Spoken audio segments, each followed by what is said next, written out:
Hello and good morning, everyone. Had to wait for that 2-second delay, and just want to welcome everyone to this week's episode of Breakfast with Boom. Of course, I'm your host, Mr. Boomstick XL, and today's show is going to be huge for several reasons. First, the topics are awesome, and to match it, I put together a panel of epic proportion that might very well be the best panel I've ever put together. So let's get into the introduction so we could really get into these unbelievable topics. First up, making his triumphant return to the podcasting scene, we have a gamer whose passion for gameplay over story sets him apart from the rest of the pack. He's an 80s kid who knows a thing or two about pop culture, a Star Wars fan who has an understanding to the reasoning behind the dreaded Empire, but stated that he is the ruler of his own.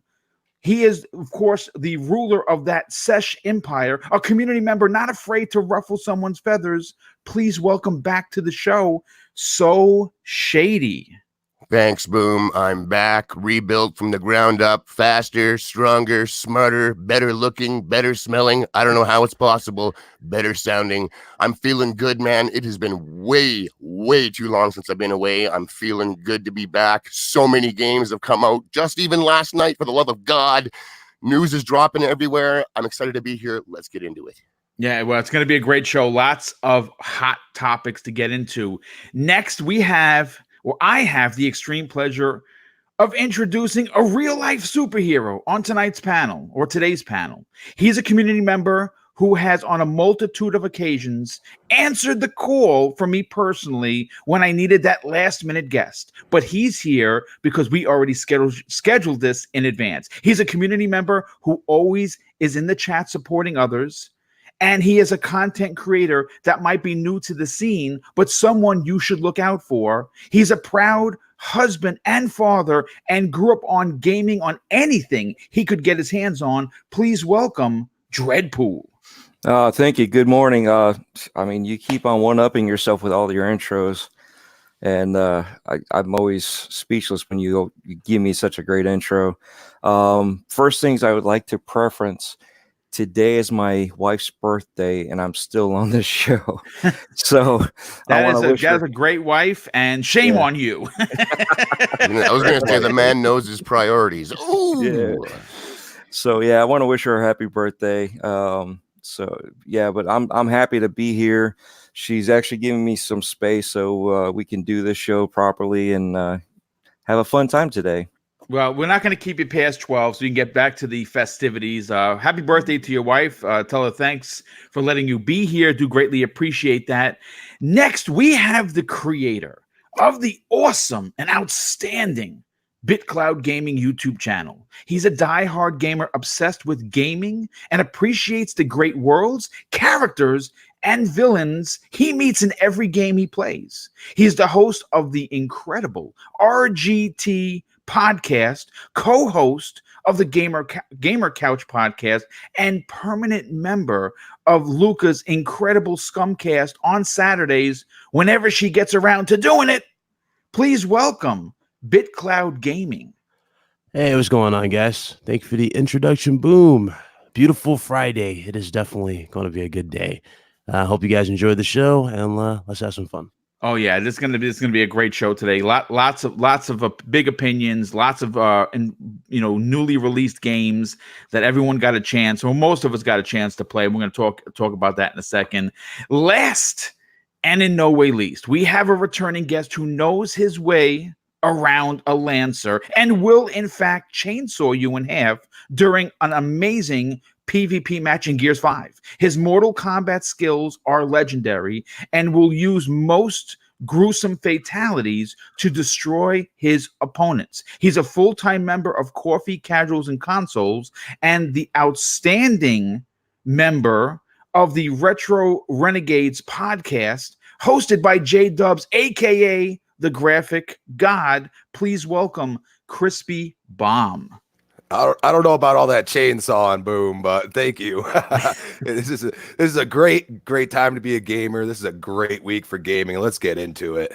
Well, we're going to get into a bit of a shocker. We're going to open up the show strong. The Last of Us 2 is no doubtedly one of the most anticipated PlayStation 4 games in this entire generation. Now, I'm not saying that Kratos himself or Uncharted or Aloy from one of my favorite games or any of their other incredible first-party titles can't hold a candle to what Neil Druckmann and Naughty Dog are creating. But it is no doubt going to be in my opinion, folks, the crown jewel of this generation, very similar to what happened at the end of the PlayStation 3 era when The Last of Us 1 was released. Now, yesterday, we got some very serious, unfortunate news. And obviously, we're talking about the fact that The Last of Us 2 has been delayed to late spring. I think we're hearing sometime in May. And this obviously is extremely disappointing for PlayStation fans, but gamers as a whole, because obviously this game is going to be important, not just to the PlayStation brand, but I think to gaming as a whole, because it's going to tell an emotional story, one apparently shrouded in revenge. And the fact that it was originally announced only a month ago, that it was coming out in February, had, of course, all of the gamers and including the PlayStation fan base cheering in the aisles because, you know, the game looks amazing and it should be an epic tale to play through. But Naughty Dog had issued an official statement confirming The Last of Us 2's release date has been pushed back. And here's the date, May 29th, 2020. Now, this statement was penned by Neil Druckmann himself, and the statement details why the game's delay has come so shortly after its official release date announcement. And here is what Neil Druckmann had to say. It was during the last few weeks, as we were closing out sections of the game, that we realized we simply didn't have enough time to bring the entire game up to the level of polish we would call a Naughty Dog quality title. At this point, we are faced with two options: compromise parts of the game or get more time. When we went with the latter, and this new release date allows us to finish everything to our level satisfaction while also reducing stress of the team. Now, that's super important.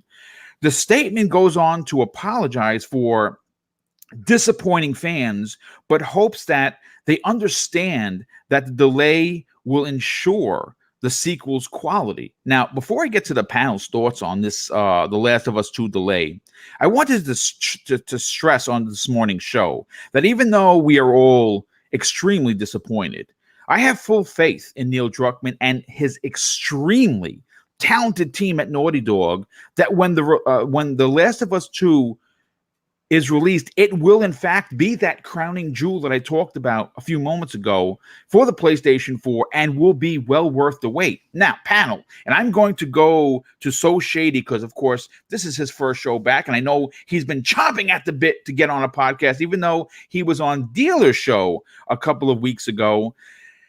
In your personal opinion, Shady, regarding the delay, do you think that there is some serious technical reason and or problems with The Last of Us 2 that could be maybe considered a game-breaking bug?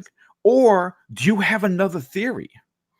I have a little bit of another theory, actually. I don't think the game is broken in any way, to be honest. If there was like a serious issue, I think it would be delayed longer. I almost think they would have just pulled the date and said when it's ready. Like, we want to make sure it's perfect, so when it's ready. Like, the crowd loves hearing when it's ready, right?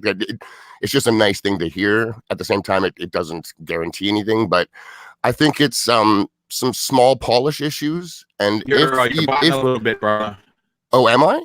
Yeah, you might want to back out and come back in. Okay, I'll give that a try. All right. Crispy Bomb, let me go to you first, brother, on this while Shady leaves and comes back. Because I know you've been very vocal on Twitter. I saw that you said, where's the outrage? And though I understand, You're kind of biting too there. I'm biting too. Mute your mic and unmute it. Okay, that's not good. Let's try it now. Say something. How's that sound? Is that else?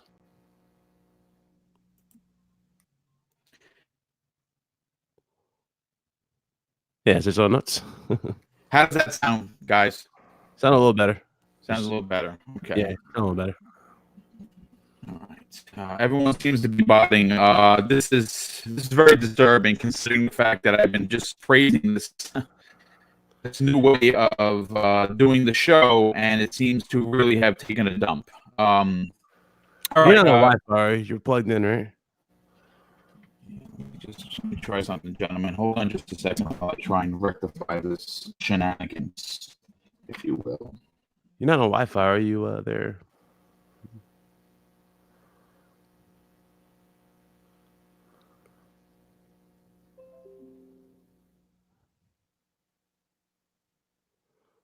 Okay, so in the meantime, while Boom's taking care of this, I'd like to thank everybody, and I'm sure the rest of the panel does too, for everybody coming by, swinging in, and hanging out with us while we're taking care of these technical issues. Yeah, I'm back, gentlemen. Thank you for doing that. You're great. Everyone sounds good. I did the old unplug everything, replug everything, and yeah, this very disturbing. I got to be honest with you. And we're still waiting on So Shady. Oh, he's here. Let me pull him in.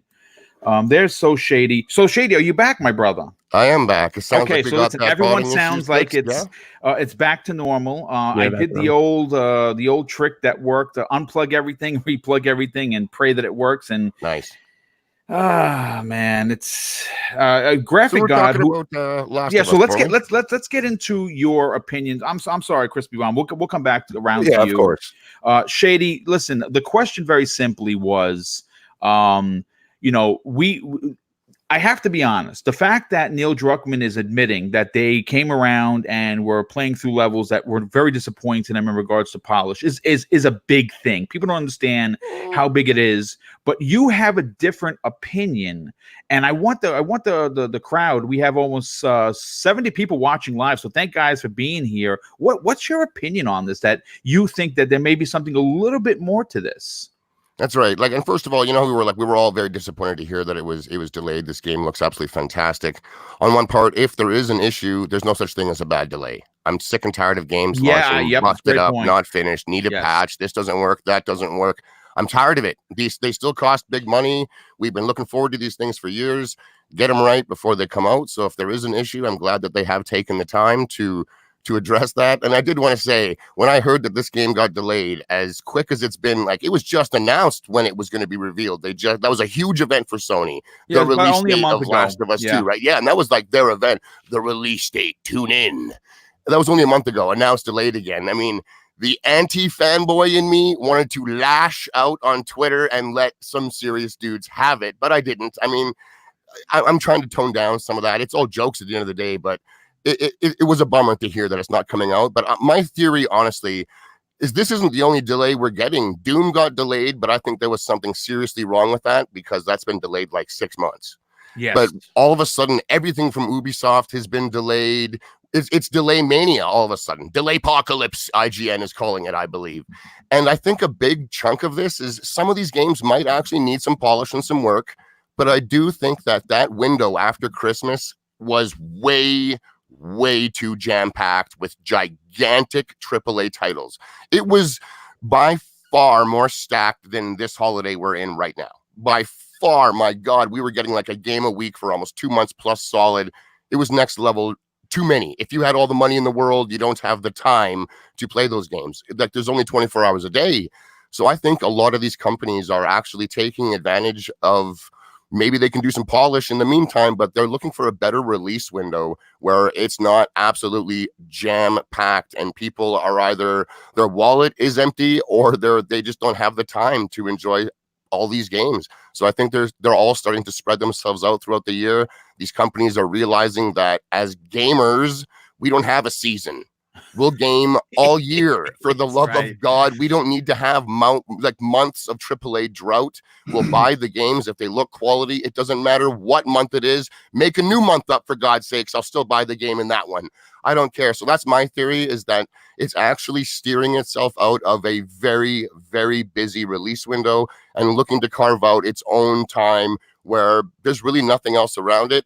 If they choose to polish something in the meantime, all the better. If it needs it and they polish something, absolutely fantastic. But that's my main thought on it, actually, is that a lot of these games are being delayed because they're just looking for a better window to come out. Yeah, You know, that's what I'm saying. I just- here's the thing. Before I get into Big Cloud, I have to thank, first of all, Elemental P in the chat with a $2 super chat. He says, regarding The Last of Us 2, bet you it's performance issues. It very well may be. And he drops an additional outstanding and very generous $5 super chat. He says, happy Friday, panel. My anticipated game is Oddworld Soulstorm. Please, no delays for that one. Well, listen, I'm sure Oddworld Soulstorm is going to be dope. But I do want to get to, I want to just, before I get to you, Big Cloud, because I already had started talking to Crispy Bomb. You know, Crispy, I saw you on Twitter, and of course, you know, you want to see your question to most people or most of the community was, you know, where was the outrage that this game was delayed? And like I was saying earlier, before I turned into a transformer, I agree with you to some extent, because, you know, and listen, folks, I think we kind of know the way the game goes, right? If something happens negatively for the Xbox, it is people rioting in the streets, people jumping off of bridges, and people selling their Xboxes because the company's closing the doors. And when it comes to Sony, the reality is because they're the market leader, because they're the social darling of the generation, it seems that they're giving more of an easy pass, no pun intended, with what you cross with the bridges here in New York. But I'm interested to hear your theory on this. Do you agree with Shady at all that this is their way of adding polish, making the game look as amazing as I anticipated being?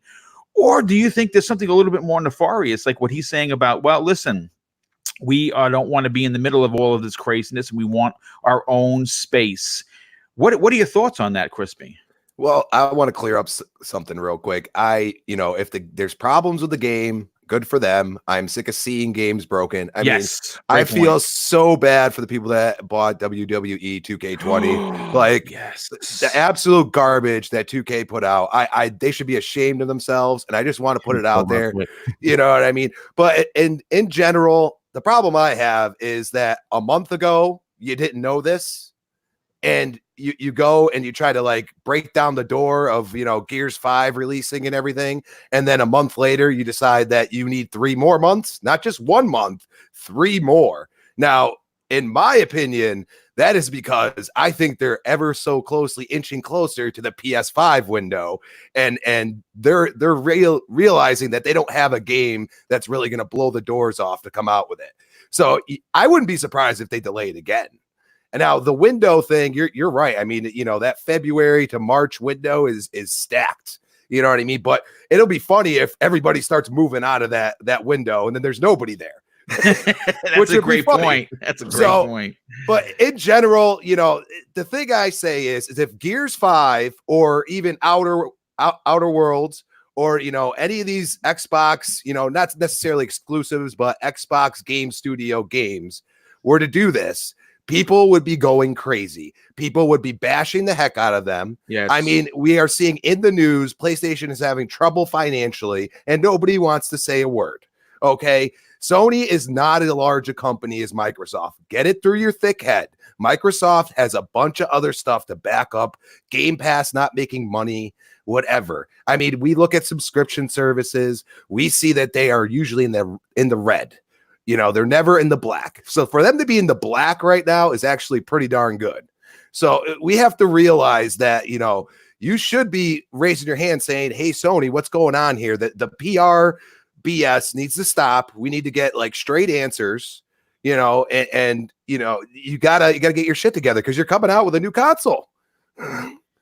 And that's, you know, you have made me not want to buy a PlayStation now, because now I'm like, oh, you know, I'm going to buy one for real cheap on Black Friday, and then I'm not going to get the one game that I want to play.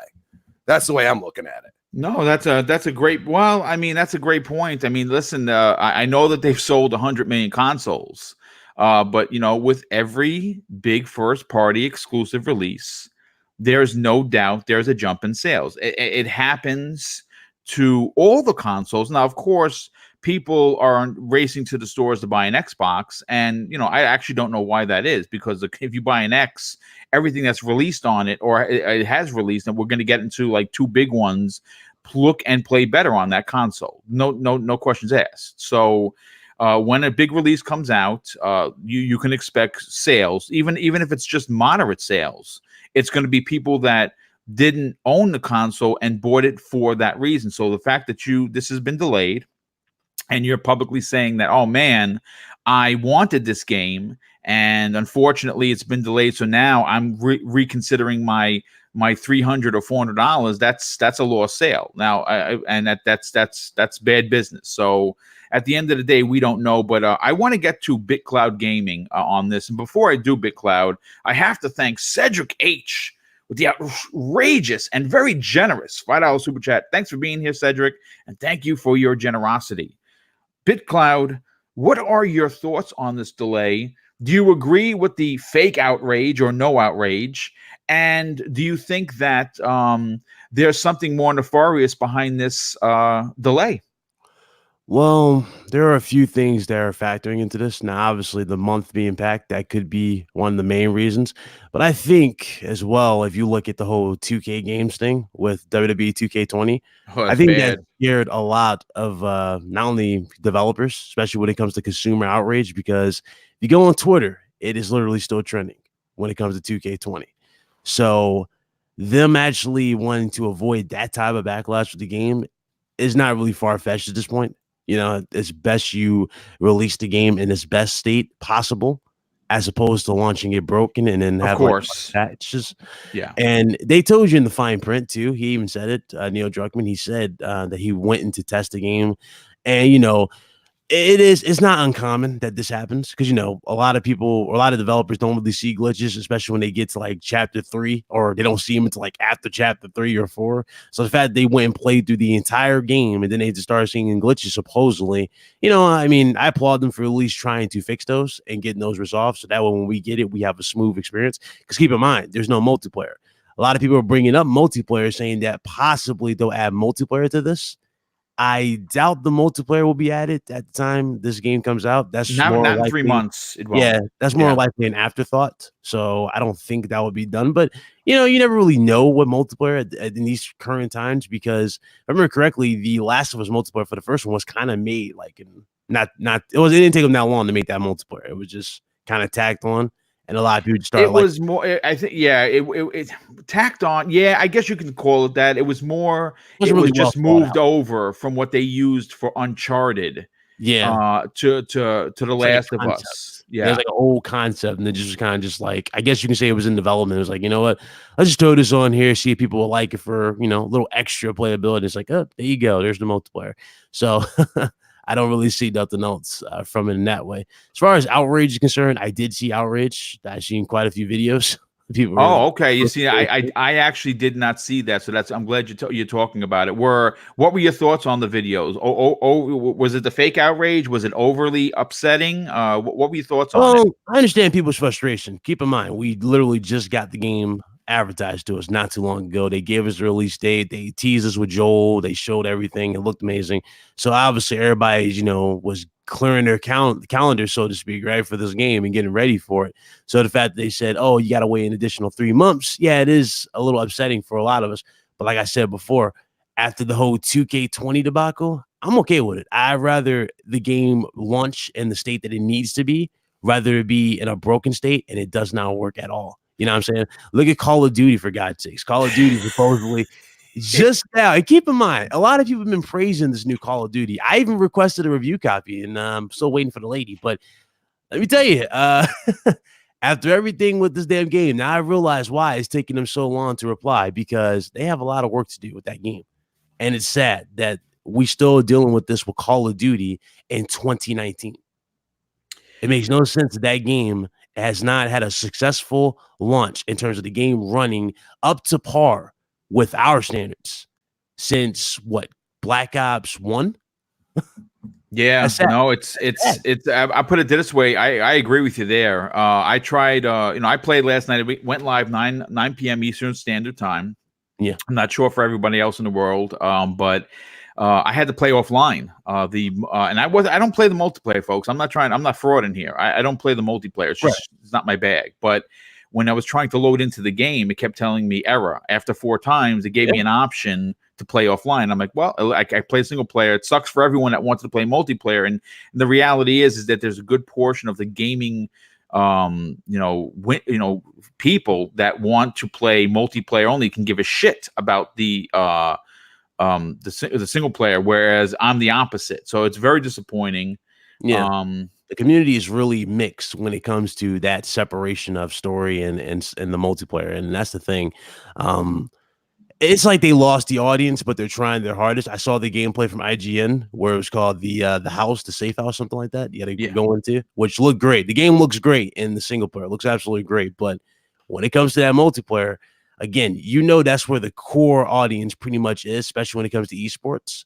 And the fact that you don't even have that ready for them, and these are the main ones who stood in line for this game and who paid the additional whatever for collector's editions, steel cases, all that, and you don't even have the multiplayer for those guys ready. You don't have it up to par. Yeah. At what point are gamers going to stand up and say, you know what, I have a standard. Where's my standards going to be met? I see people making a big deal about small stuff, and it's like I never see the outrage for stuff that truly matters like this. Don't get me wrong, the Last of Us is a big deal because again, we were advertised a few weeks ago, right? Right. But this right here is even more sad. How long has Activision been in the game with Call of Duty? Oh, dude, a decade, right? That's unacceptable at this point. Yeah. And it's not like, they need time to improve their craft. Their craft has already been done. Yeah. At what point do you stop giving that excuse? Oh, they need to improve their craft. At what point do you say, oh, you know what? I don't need to wait for this one, or they don't need to. They need more time for this. At what point do you stop saying that and do you go, okay, you said this, right? We're at this date. Where's my game, and why is it not working the way it was advertised? That's my point. Yeah, I mean, and it's a great point. It's definitely a great point. And like I said, folks, trust me when I tell you, that team at Naughty Dog, there's no doubt about it that if they believed in their heart, especially Neil Druckmann, the guy is not only is he a power professional, but he's a perfectionist. And he takes his craft very seriously. And if the man that runs that studio is saying, I played through it and I saw some things that I didn't like, yes, the game is delayed. But guess what, folks? There are so many games coming out in that stretch, in that 3-month block 4-month block prior to this coming out the end of May. I don't think you're going to miss it. I'm going to be honest with you. There is just so much greatness to play. But I want to get Dreadpool's point on this. Dreadpool, obviously you're a social butterfly, and you're always not only in the chat, which is, we cannot thank you for this outstanding support that you constantly show all content creators, but you're also very active on Twitter as well. And you do have a YouTube channel that is in the process of growing, which if you're not subscribed, shame on you. Get out there and sub this man right now.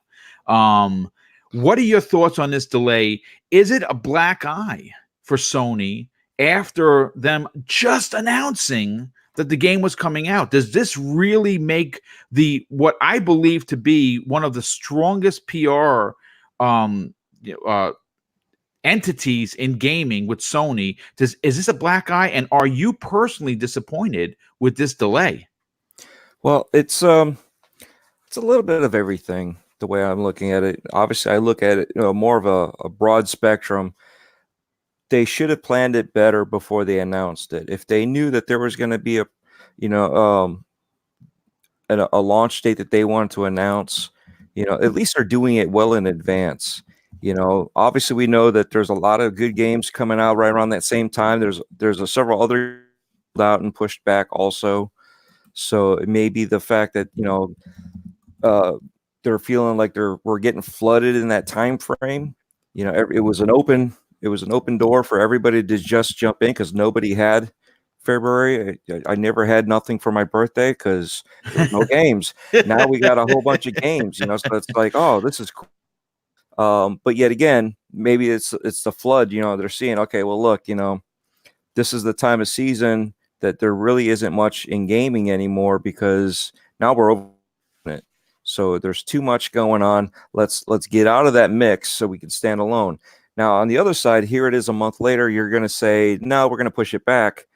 Still have a feeling, because I even said this last night on Salty's channel. I have a feeling that they're getting closer to finalizing the specs that the next gen is going to have. So five's specs are going to be fully fleshed out, or at least almost fully fleshed out, so they can actually get the assets ready. So even though it might not be a PS5 game, it'll be a PS4 game that when you buy it, you know, they've been talking about it being backwards compatible. Of so course. the theory would be, so when you buy it, the game, just like they did with Forza 7, you know, here it is for the S, but guess what? In a couple weeks, the X is coming out and it's going to look fantastic. Well, obviously they had to have everything set up. They had to have everything programmed. They had to have the assets there ready to rock and roll. Comes out. It's there and it's all its glory that it can provide. So why not do the same, you know, why not think the same way for the PS5? So I'm thinking it's a little bit of that more so, but that's also behind the scenes that we'll never know. But it is bad, kind of a bad marketing if you're going to say, hey, we're coming out, and then a month later, oh no, we're going to push it back. It doesn't look well. And then another aspect, no way. I mean, unless they're going to piece something together and just throw it out there, there's no way. They've already said it, and I was on Luca's channel, and I know BitCloud knows about this one. You know, we all argued about it because there's no way that they're going to put it out there. They've made the announcement. They put a post out there saying that it's not coming to the game. Right. I think it's going to be a separate entity altogether. Right. And they said if it's going to come, they're looking at putting it as a separate thing or putting it somewhere else, like in an expansion or something, like in the game. Yeah. Yeah. So depending on The Last of Us Left Behind DLC. Y'all remember how long that took? It took damn near the same length to make the game for that DLC. Is it a guarantee that the multiplayer component could even be Last of Us skinned? What if it's just a different game and they've taken what they've made and make an entirely brand new IP? The crowd loves brand new IP. You know what I mean? Well, that's kind of what I was getting at too, because they didn't say it was going to stay with it. They said that they're going to take what they have so far, because they don't know we're even ready for it at that time. They're going to take it and put it somewhere else. So somewhere else could be the same skins, a completely different game. You know, indeed. Build it from the ground up. Thing too, though, and all they did was just use the characters from the story, which was fireflies and hunters. So yeah. Well, I mean, it's. I put it to this way. Again, at the end of the day, and a lot of people, I think in the chat will agree, because I've seen people say it, that they're okay with a delay, but disappointed with a cancellation. And of course, that's not in fact the case. This is a delay. It's a 3-month delay.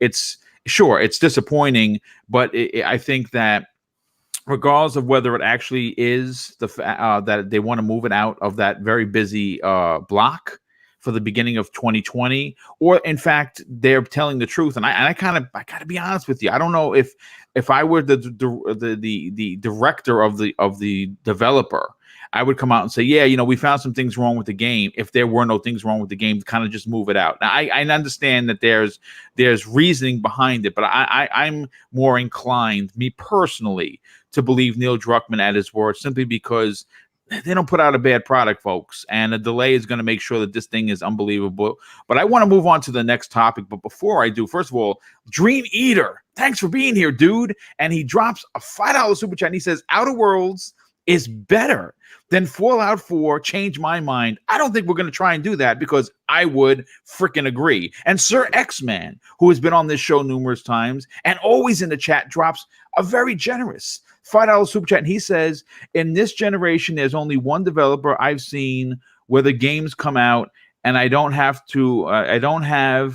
its harmonics, the maker of Rock Band. Oh, okay. Yeah, well, I mean, we know what happened to them, but thank you for being here, dude. But I want to get into our impressions of two major releases that happened at the same time, for the first time in a very long time, folks. And I'm, as a gamer, I'm smiling from ear to ear. And I got to tell you, I understand that there are real world problems that we do not talk about on the show, because this show is about fun. This show is about video games, and the world is shitty, folks. And unfortunately, this is our escape. So we're going to keep it 100 and talk about games and the real world problems for gamers. For this Friday morning happens to be, what the hell do you play first, Call of Duty or the Outer Worlds? Now, thankfully, because I'm on the East Coast in New York, and more specifically New Rochelle, New York, I got a chance to play Call of Duty. I put about 2 hours into it. If you follow me on Twitter, you'll see I put some videos up there. Nothing spoiler related, just showing the graphics and the story and how amazing it looks. Played about 2 hours. Really, really enjoyed what I was playing. Now, folks, I want to say this: it's Call of Duty. You have shootouts. Civilians are getting clipped in between. You have to be real careful with your shots. Ooh. If you die, you get a quote from General Patton saying, good men don't die, they multiply, or whatever it's going to say, right? And you start the level over. I'm playing on hardened. I died a lot because you get tapped a couple of times and it's all she always sees red. Then I got to be honest with you, folks, I tried to stay up, and I just couldn't make it. So I put about maybe about an hour and a half, just under 2 hours into the Outer Worlds. And my goodness, folks, I have to tell you that not only after 2 hours do I completely understand that I'm playing greatness, that I'm witnessing Obsidian at their absolute complete finest. I think a couple of things. One, the fact that this is sitting at an 86, maybe even a little bit higher, with over 50 reviews. I didn't check this morning. And the fact that this is doing so well critically, and with, of course, it's probably going to do very well in sales. We know we're getting a sequel. It's really nice to know, to sit back in your chair as an Xbox fan and say, holy shit, folks. Microsoft has this company, Obsidian Entertainment, as a first-party studio. Not only are they working on an unannounced RPG the reason why Microsoft bought them, but we're going to get an Outer Worlds 2 that's exclusive to the box. It really does make me happy, because this is what they need. They need high-quality RPGs, but more importantly, they need bangers, AAA bangers, and we know Obsidian can do that. So, Shady, I want to go to you first on this. Did you get a chance to play the Outer Worlds, and what are your thoughts of it so far? Well, the Outer Worlds, man, what can I say? That game is getting so much positive free press because Fallout 76 is shitting the bed right now harder than it ever has with that weird season pass they got going. Oh, God, yes. For less money than Bethesda wants out of you per month to play Fallout 76, you can get Outer Worlds in Game Pass for the month. And it is 10 times the Fallout experience you'll ever get by playing that game. I don't know what to say. This game is reviewing very, very, very well. I recommend Skill Up on YouTube's review. It's 25 minutes long. This guy is one of the most. I love Skill Up. He's fantastic. I love the dude. He's so passionate. I love his accent. I love the way he describes games. He gets me excited. He's excited himself to play it. And his review of this game, I thought, was absolutely amazing. He pointed out some of the issues he had. He gave you all the details you need on what difficulty you might want to play as and stuff. I loved it. I didn't actually play a lot of it. My brother got home late last night, and I've decided we're going to play this game together, where he'll make all the decisions and we'll hand off back and forth during the gameplay moments. And then I'm going to have my own playthrough. So this way I'm kind of getting two playthroughs and I get to see how different all these choices are. Because from what I'm hearing, it's insane. You can align yourselves with any number of these corporations, go completely against them, middle ground it, be the hero, be the villain. It's all over the place with your options on what you can do. The dialogue is great. It's very well written. So multiple playthroughs are warranted, and I just want to see how different it can be. I know my bro and I tend to play games different these days. He'll likely be good. I am going to be a savage in one way or another. I'm either going to rule I kind of the outer- figured that. I really did. I'm either going to rule the Outer Worlds myself or become the biggest corporate cuck there is and just dominate the people. One or the other, man. I'm going to be a bad guy, though. I know it when I play myself. So what we did, we loaded it up, and the main music was fantastic instantly at the screen. For those that know me playing out in parties, it's an inside joke. I sit at the main menu when I'm in a party a lot because I talk a lot in parties. So I get grilled for listening to the main music a lot. And I got to say, this game nailed it, baby. And we for whatever reason, we loaded it up, not somehow thinking still that this was going to be as deep of an RPG as it truly is. So when it got to the point right at the beginning, when you start to create your character and all the spec trees came up where you want to, we were just like, oh my God, this is a full-on RPG, bro. This is hardcore deep. And we didn't want to dive in. We want to really craft a character hardcore, spend like an hour plus doing it kind of thing. So we made something to eat and just talked about our hype levels to play it today. And that was the Outer Worlds for us. But we are super excited to get into it. I love the look of this game. The graphics actually, to me, look better now than they did in the promotional material. The jank seems to be gone. And just the character models look absolutely stellar. Like, this game is literally light years, to use a space term, ahead of what Fallout has to offer right now. If you're a fan of this type of genre, you got to get in, man. And Game Pass makes it so easy and affordable. I don't know what to say. I cannot wait to play it myself.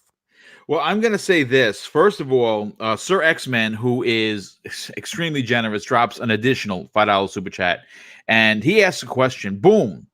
Do you think Outer Worlds should be contender for Game of the Year, or do you think they'll just give it to Death Stranding no matter what?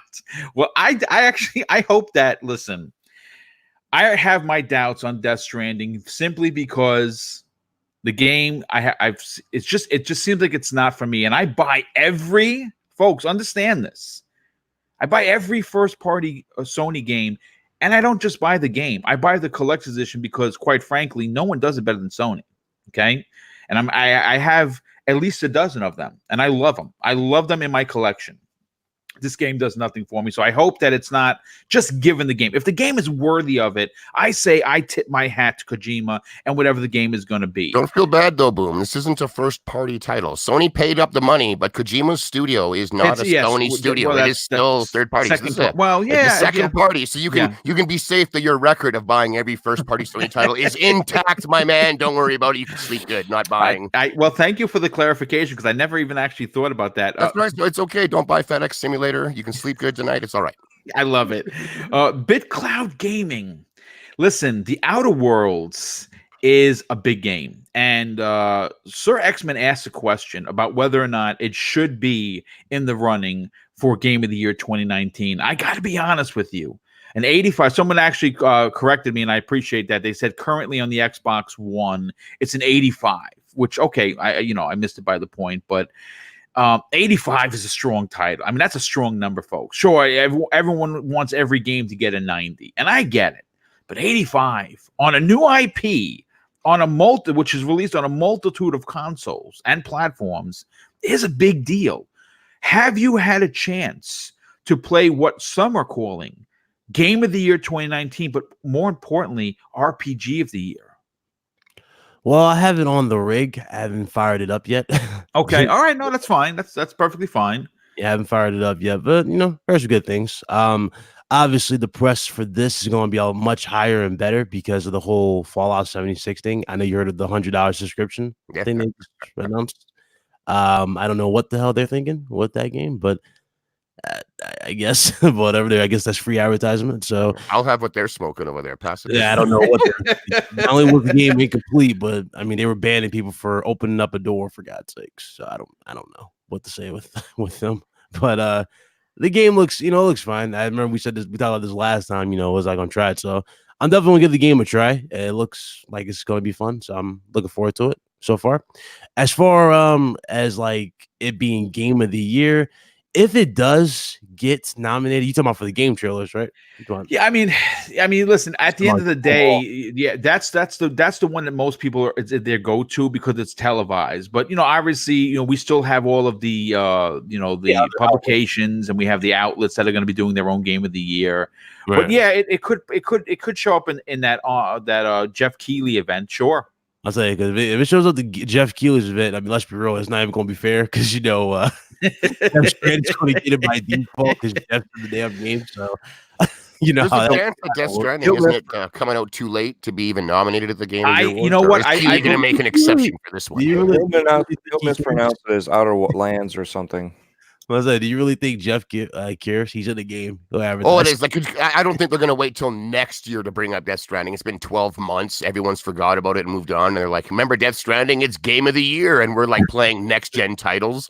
So I think he'll do whatever he's got to do to make sure it's included. Yeah, he's gonna advertise. He's gonna give it the Red Dead 2 treatment where it's gonna have its own custom performances, whatnot, announcements. And then he performs sex acts on stage with Kojima himself. I hope not. know what you mean. I will have to give that an rated X rating so the minors cannot watch. I'm sorry for taking it there, boys. The dude legit bows to Kojima's feet. I mean, this is no secret. He bows when he sees Kojima. He doesn't shake his hand or hug him. He bows. So he does, yeah.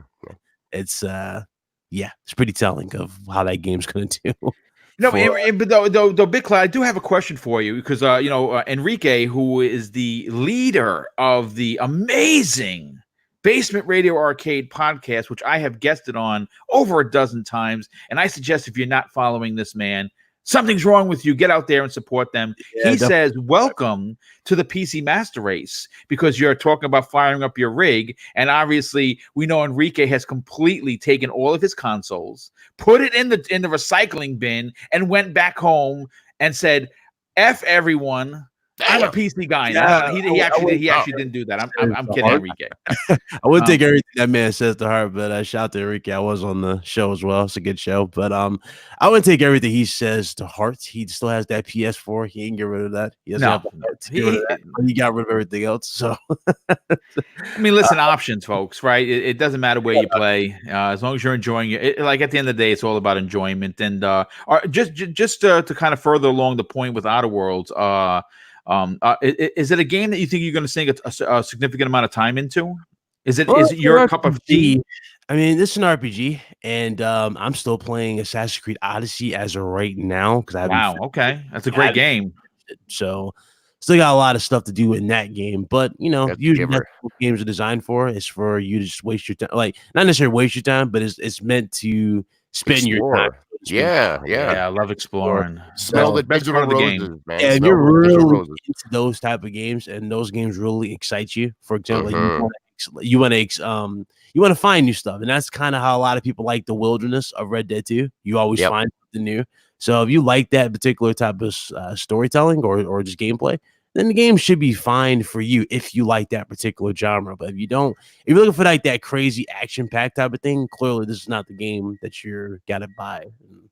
No, that's kind of where a lot of people just judge their games off of. They think everything has to be like Tomb Raider, and no. This game is has been compared to some people are saying that the levels are designed very similar to like Mass Effect, where it's open world, but it's not that open world. That's right. It's very dense. Like the detail is very dense and curated and loaded. Like this isn't a giant, open, vast, empty world.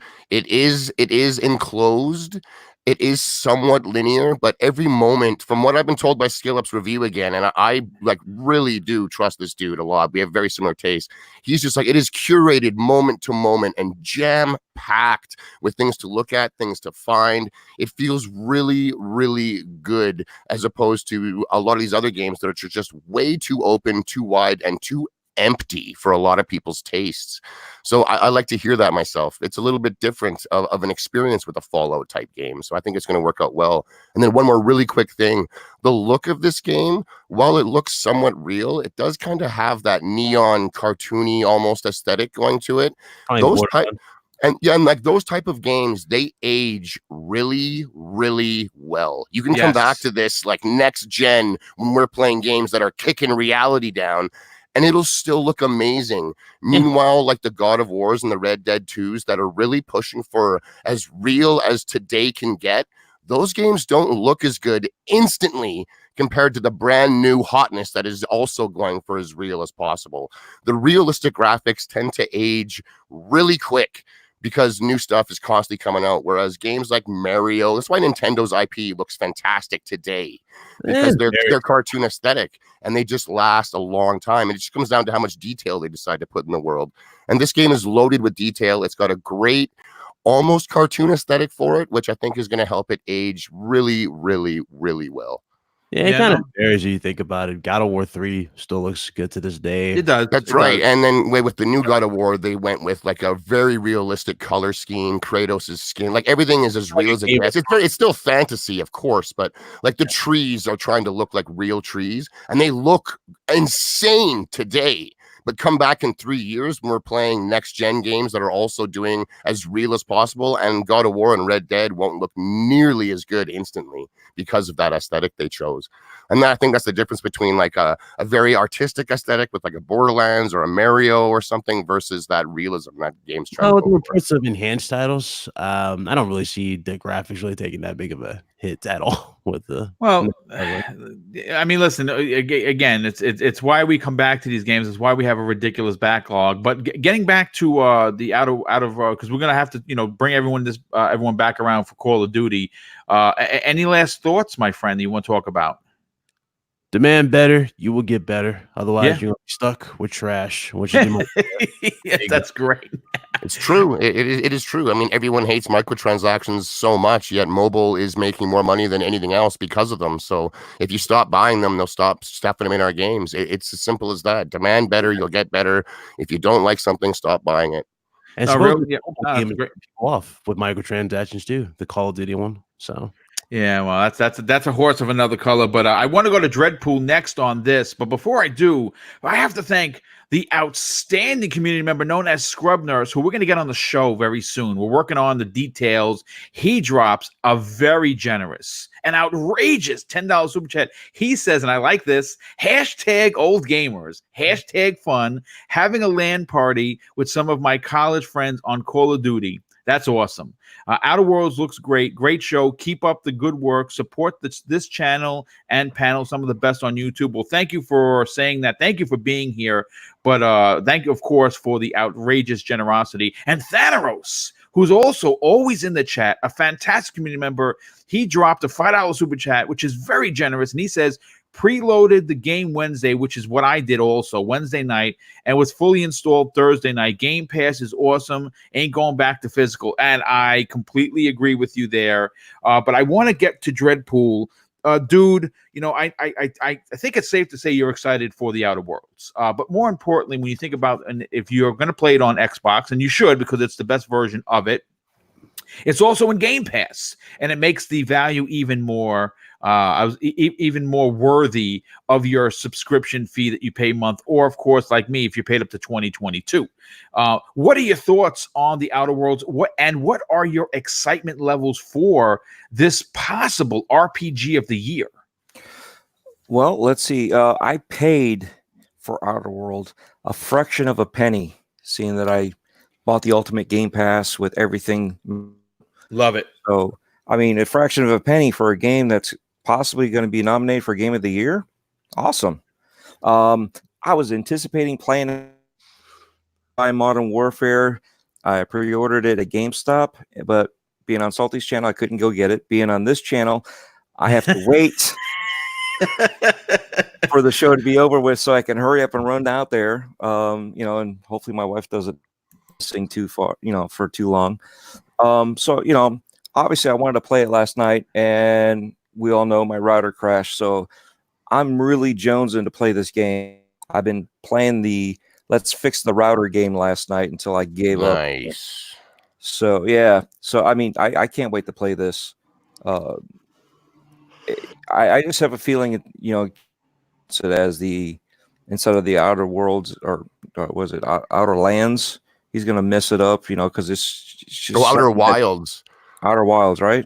Yeah, Outer Wilds. And speaking of that game real quick, that's Skill Up's his game of the year. The man loves Outer Wilds. I Go can't say enough figure. great things about it. It's kind of funny, yeah. But that game looks amazing too, man. I was gonna say, Dreadpool, man, your dedication to podcasting is nuts. You're missing out on hot new game launches. Today's the wife's birthday. You're doing shows.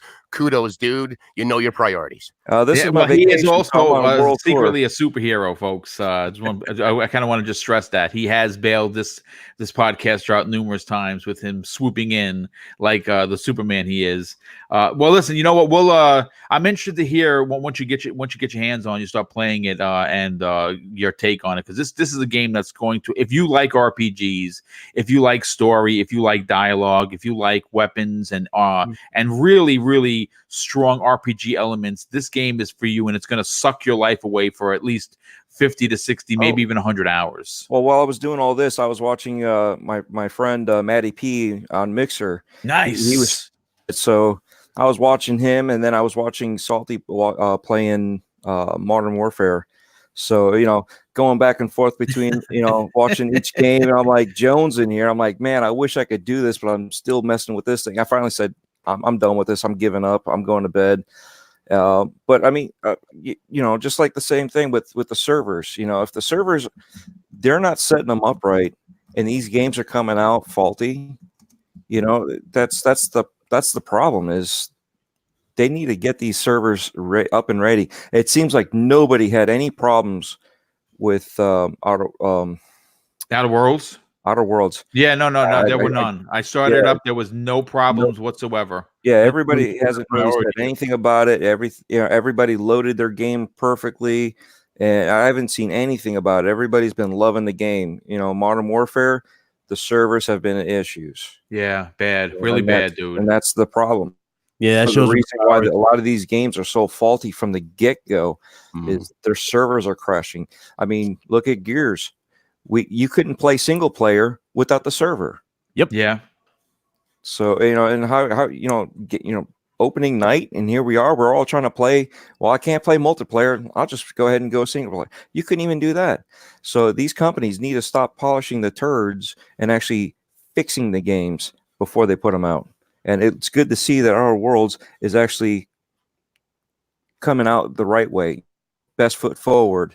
Modern Warfare looks great, but people had issues for the past couple hours. Yeah, well, I tried since last night, 9:00, and I stayed up to just a little bit after 11, and tried it again because I wanted to see what the Spec Ops thing was about. Even though I don't play multiplayer a lot, I'm always, when a new game comes out, you kind of want to see the different options. Couldn't get on, and I saw that a lot of people were very disappointed with that. And that sucks. That sucks because Call of Duty is a multiplayer game first for most people. And if you are jonesing to get in there, you couldn't. And I say shame on them. But I want to get to Crispy Bomb on the final point of this. And we're going to bring it back around to COD. But before I do, Basement Radio Arcade drops an outstanding $5 super chat. He says, "Boo Bethesda for paywalling new features in Fallout 76 for $100. They should be ashamed of themselves as a developer." And I like them. I like Mr. Todd is one of my favorite developers. I was gonna say Jason Todd, but he's not Robin. But Sir X-Men, with his generosity once again, my goodness, my friend, thank you. Says, "Just a thought, Outer Worlds DLC will be free with Xbox Game Pass, but everyone else will have to pay for the PS4 and PC if you're not using Game Pass on PC." That's again, this is why the Game Pass service is worth its weight in gold. But Crispy Bomb, I want to get your particular thoughts on the Outer Worlds, and what are your excitement levels to sink your teeth into what is being tapped as a possible Game of the Year nominee? To be honest, I've been yearning for this style of game. I played a lot of Fallout 4, but I never finished it because I just felt like I had to build things constantly. And there was so much loot around that it just kind of just dampened the story. Like, I've been looking for an RPG with a story. And I know it's not really linear, but it finds me wanting to go and check these story-driven parts out rather than, trying to go around and look for things, which I really, really enjoy. The thing I have to stress is this game looks far better than any Fallout. I mean, it looks so much better, and that is Unreal Engine once again being the versatile being it is, and Yeah, I think they used Unreal 4 if I'm correct. Yeah, Yes. and continuing to allow these devs to make a somewhat realistic or the way they want it to look experience. I am playing on the X. I do have a very good 4K TV. It looks absolutely stunning. I love the choices. I love the little banter that you get involved with these characters. It is something that I've wanted. I felt that, Fallout 4 definitely did not hit on. And, we're at the point where a game like this comes out, it comes out polished, it comes out the right way. We need to praise these guys. Obsidian is no joke, and they are first party for Xbox, and I can't wait to see what else they come out with. It is very exciting, and when I say that, I want people to understand that this isn't a console war dig. This is what Microsoft needed in the worst way. I understand this is a multi-plat, but understand that the fact that it's releasing on on multiple platforms is great for gaming, no doubt about it. But the ramifications behind the success of this game means so much to Microsoft that if you are an Xbox exclusive player, you got to be smiling like a Cheshire cat, because what has hurt them this generation is the AAA bangers. It's what the kids are calling them, right? The AAA titles that are first party, that are exclusive to the box. Now, we understand that exclusive means something different now than it did a couple of years ago, because obviously PC, obviously the master race exists, folks. You can duck your head in the sand, but it's there, and people like their power. A guy like Enrique from Basement Radio Arcade Podcast, who was a console guy, has built himself a master race PC, and he's enjoying the shit out of it. And that's freaking awesome. And you hear guys like Mooch, and you hear guys like Dealer and Colt that have these salty. You have these guys that really enjoy what PC gaming brings. But for Microsoft as a platform that was missing the importance of a first party developer that could really deliver, this is going to be a big deal for them moving forward. And I couldn't be even more excited. But I kind of want to bring this back around the Call of Duty.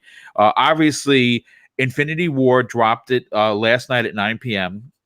And we've talked very briefly about the problems with the multiplayer. Now, the multiplayer problems, though it's unfortunate, it does nothing for me personally, simply because I have always purchased Call of Duty titles, regardless of whether it's Sledgehammer, regardless of Infinity Ward, whoever. It's always been for the single player. And I got to tell you, folks, first of all, the new engine is incredible. It is unbelievable. It looks like a movie. It looks like you're playing a film. That's exactly what it looks like. And I honestly could not be happier that we finally have a new Call of Duty engine. And I think that all Call of Duty should use this Infinity Ward engine moving forward, because it's lifelike graphics. Now, the gunplay is exactly what you would expect in Call of Duty. It's strong, very strong. Definitely The story. What's that?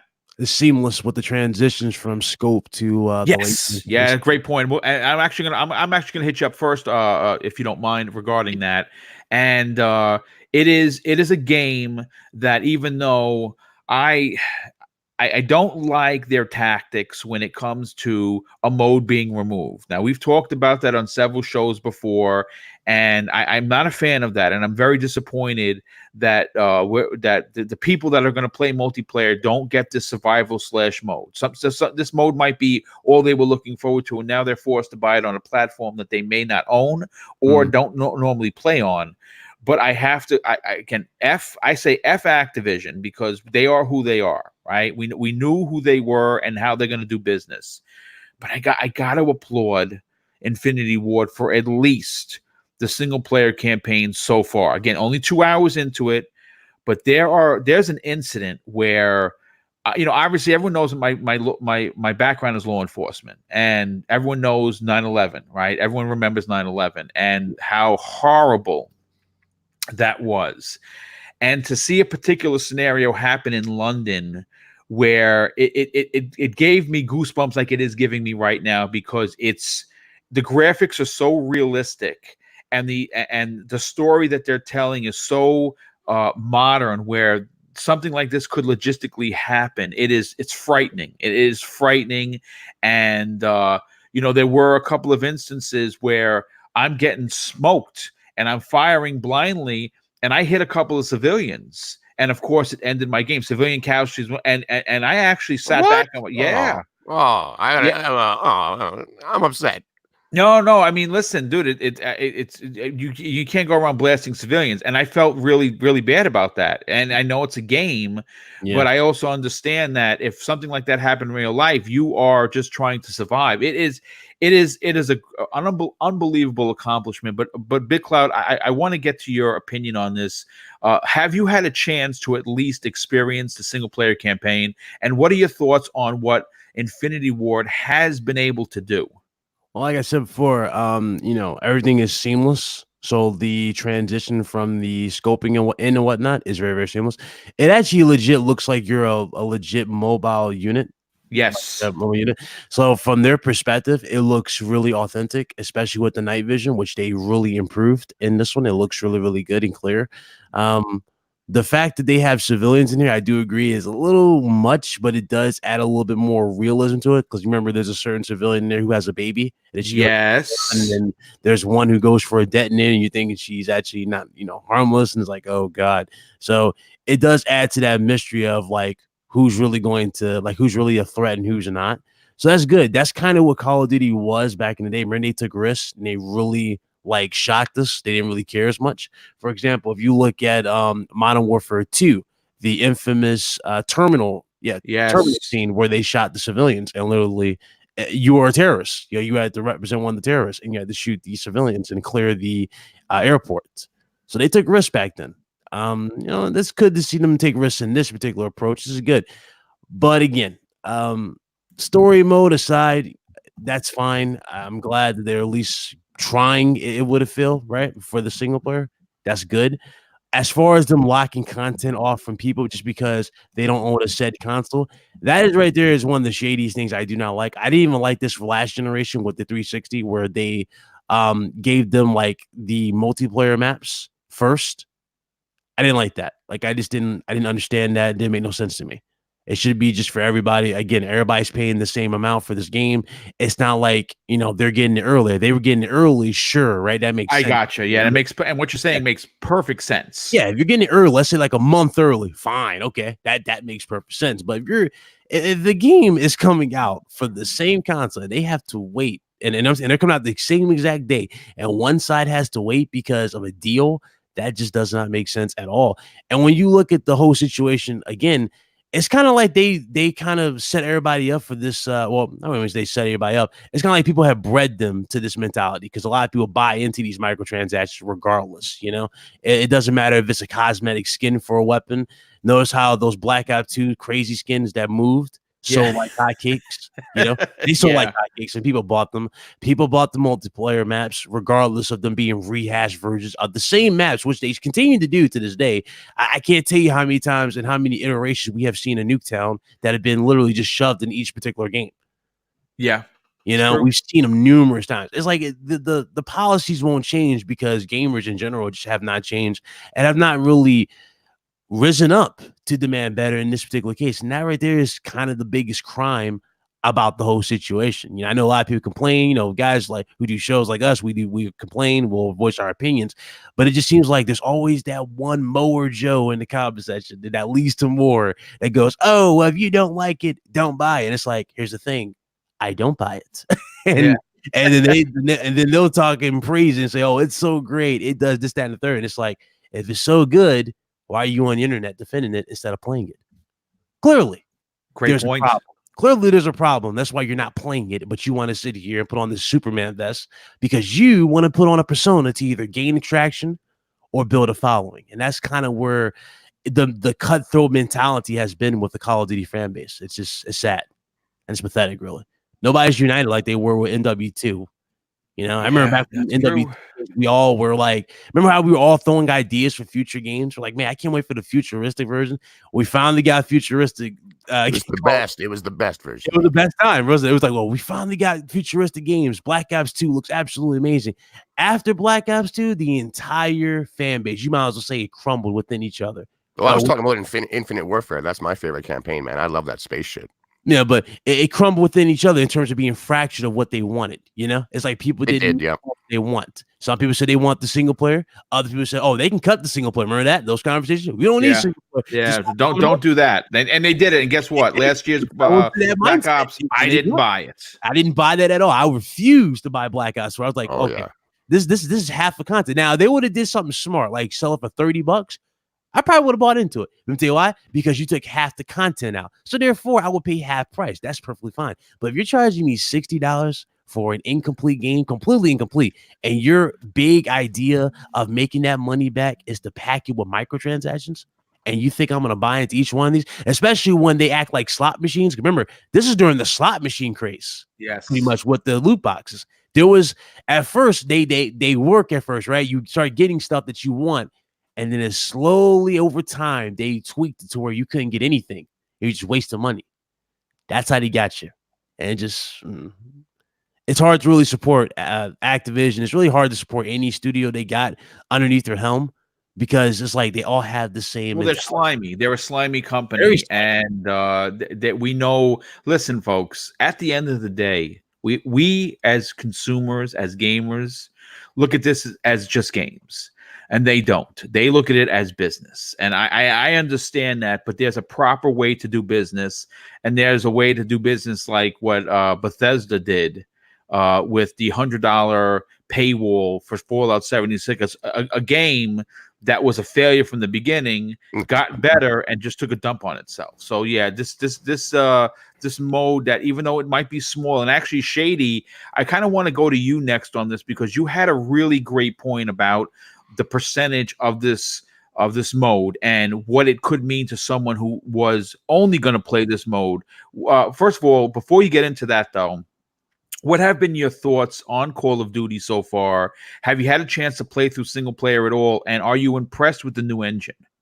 I've been impressed with this game since its reveal, and especially since we had established media walking out of gameplay sessions disturbed and upset and worried about playing a game so real and gritty like this. I mean, it's a video game. Nobody, and I mean nobody, is being hurt or killed here. There are zero civilians in this game. Yep. There are pixels in the shape of what we consider to be a civilian doing a civilian-like thing. They're not civilians. I'm upset that the game actually stops and gets you to a checkpoint if they happen to get sprayed up. I was going to play this game like an absolute unbridled lunatic, as I'm sure some of you know, just as one playthrough. I was going to play it dead serious and really roleplay it as well. But I think that if they'd let that happen and one of these civilians got lit up often, I think that if it does, I think that the game should have done something dialogue-wise where the NPC characters around you react in such a way that you feel like shit. Where you're like, God damn, other than the fact that you just sprayed up some woman running for her life and she's dead, some woman, quote unquote, of course, I think it would have been better if they'd done something with in-game dialogue or something to let you know that that is absolutely wrong. And maybe some way, like after the mission, there's a little cutscene where your character is like got his head down. You can tell that he's fucked up from it or something. I think they could have approached it in a different way than just checkpoint restart, don't shoot civilians. Ubisoft does it as well. You're not allowed to kill innocents in their games. You get like 2 or 3 in Assassin's Creed before it's just like, you're not allowed to do that. So I'm not a fan of it. Let me play the game my way. If I want to role play it dead serious, so be it. If I want to be an unbridled psychopath for the fun of it, because it's a video game, I think I should be able to. So that kind of upsets me. It also makes me sound like a sicko, but so be it. So be it, man. I rock my best friends when they watch me play. My best friends, when they watch me play games, man, I've had them be like, are you sure you should be playing it like this? I'm like, the game's letting me, isn't it? So yeah, I can do this. Like the game's allowing it. So like literally with Call of Duty, I hear there's like a terrorist baby holding people hostage in a townhouse somewhere. Not on my watch, man. I'm coming through that townhouse. I'm putting an end to this terrorist baby and his regime. I know that's not what's going on, man. But like when that scene happens and this woman goes to grab for whatever, or she's using the baby as a shield, whatever's happening, man, I am going from head to toe. No fucking around. I'm spraying this room up. Let that be a message to the rest of the AI in the house. I'm coming through, baby. I'm glad this game went really gritty. I really am. I'm tired of video games dancing around violence. I'm really sick of it. This idea that because I'm in control of it is going to somehow transfer to the real world. I've been gaming like this for 30 plus years. I've never hurt another human being. I have zero interest in that garbage. I can't stand the narrative, man. And we got to put our foot down now because gaming is about to get insane looking. VR is going to become like, what do you call it there? The Ready Player One, the Matrix is coming, holodecks are coming. Like the future is rapidly, and I mean rapidly approaching here, man. Technology is insane. And if all of a sudden they want to start toning down violence in games today, just wait what they're going to want to try and legislate and do when you're loading into a full-blown VR world that feels, smells, and looks as real as today. And all of a sudden, you're not allowed to play that game. You're not allowed to have that experience. You're not allowed. No. Hell to the no, man. So I'm glad this game did some realistic, quote unquote, realistic looking things. It's pushing limits. It's too much for some people, and that is totally fine. Well, actually, when you start the game, it does tell you there's a screen that you have to click that you understand that this game is packed with mature content. And that's fine. That's totally fine because there's a lot of ignorant parents out there that are still of them and tell you that video games are, doesn't matter what it is, it's a video game and that means it's for kids. Not everything is. I want to see video game medium grow up and mature. It's done a pretty good job, but I want to see it go to that next level, man, where truly, like, it is not for everybody. I want to see that type of stuff. I haven't seen it yet, man. Like, I just haven't. Yeah, but, with GTA. GTA is hardcore, but it's very tongue-in-cheek. It's all satire. It's mature, but, like, imagine if it was even more, like, even more. But GTA is a good example. There are very few of them, though, right? But outside of that, I've been impressed since day one with this game, man. I haven't had a chance to dive in and play it myself yet. It sucks the multiplayer was down last night for those that wanted to, because that's what I was going to do. I was going to go in and play this cooperative Spec Ops mode. That is in every version. Spec Ops is there. Yes. What is missing is survival mode, which is essentially Horde. And when I say essentially, I'm not trying to downplay shit here. Horde is my gravy when I come to cooperative, man. I love a good Horde mode, and Call of Duty has wicked co-op. It does. So I'm choked. I was not going to buy this game at launch because I'm not getting a full version of the game. They're not getting a full price out of me. So I was going to wait for a sale. The reason I buckled and did it was because I ended up getting $14 back in reward points. So I got $14 back on my purchase. That's 10% roughly. It's actually more. So there you go. I got money back. That's why I picked it up. But, the developers themselves tried to write this mode off as 1% of the game. It's only 1% of the game, guys. No way in hell is a Horde mode 1% of Call of Duty, man. That is an outrageous claim.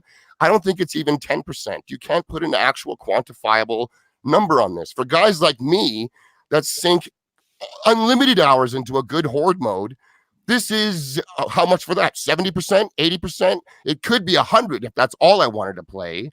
But I mean, like, at the very least, the campaign is 25, multiplayer is 25, Spec Ops is 25, and this is 25%.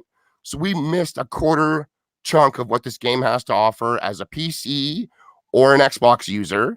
This is the first Call of Duty that is 100% cross-platform play at launch. You can play everything with anybody except that mode. If you're on PlayStation, then you're alone with all the other Sony guys. There's a lot of them, so I don't think the mode's going to be hard to find players, but it goes against the game's mantra of everyone can play with each other, except for this mode. The only two groups that are making any money, or this is good for, is Activision, because Sony lined their pockets, and Sony. That's it. This doesn't help any gamer out there, whether you're a Sony diehard or an Xbox guy, a PC, it doesn't matter. You got nothing extra. They took shit away from other gamers. That's all. This is anti-consumer. It's not good. It's not good at all. Part of me feels very dirty for supporting it, but I did it on Xbox. I bought it on the platform that's missing the stuff because they gave me stuff back, and I will not reward PlayStation for doing moves like this. I'm not going to buy it over there because I get more content. Technically, it might be more value, but I'm not going to reward this practice with my money. No, I'm sick and tired of it. I'm just sick and tired of it. 1%, like what the developers originally said. That's BS. That's a pot leaf skin for your goddamn shotguns. That's 1%.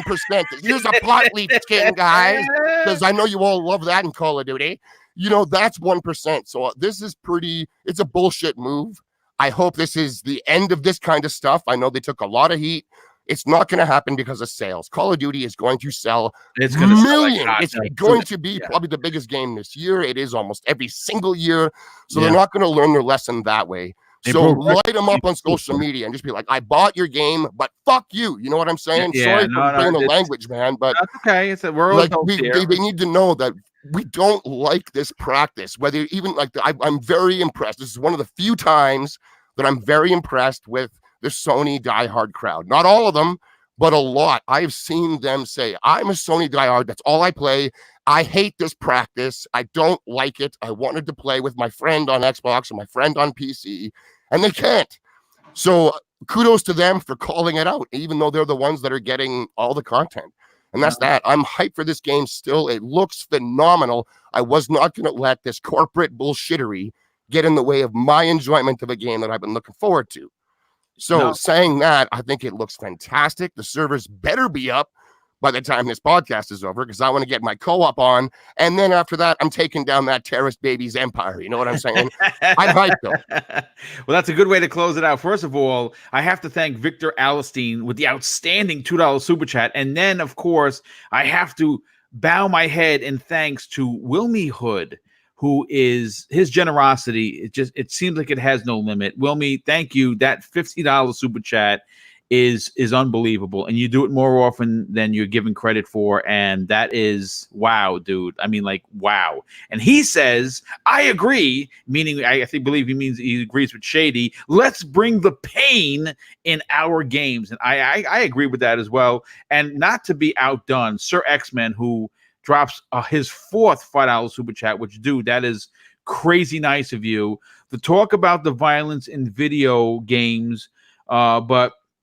But have they seen the anime that I can watch? That stuff is way more worse than hashtag facts. No one says nothing about anime. Yeah, I mean, dude, even like in the movies, I agree with you there. But I want to go to Dreadpool on this. Obviously, and as Shady said it, this is going to be the biggest selling title of 2019. It is almost every year. And the fact that the single player campaign is back is big, and it's good, and it's really good. And I'm loving every minute of it, even though I have died ridiculous amounts of times. And here's a pro tip. When the bombers, the suicide bombers running at you, shoot them in the head. Don't shoot the bomb because you'll die too.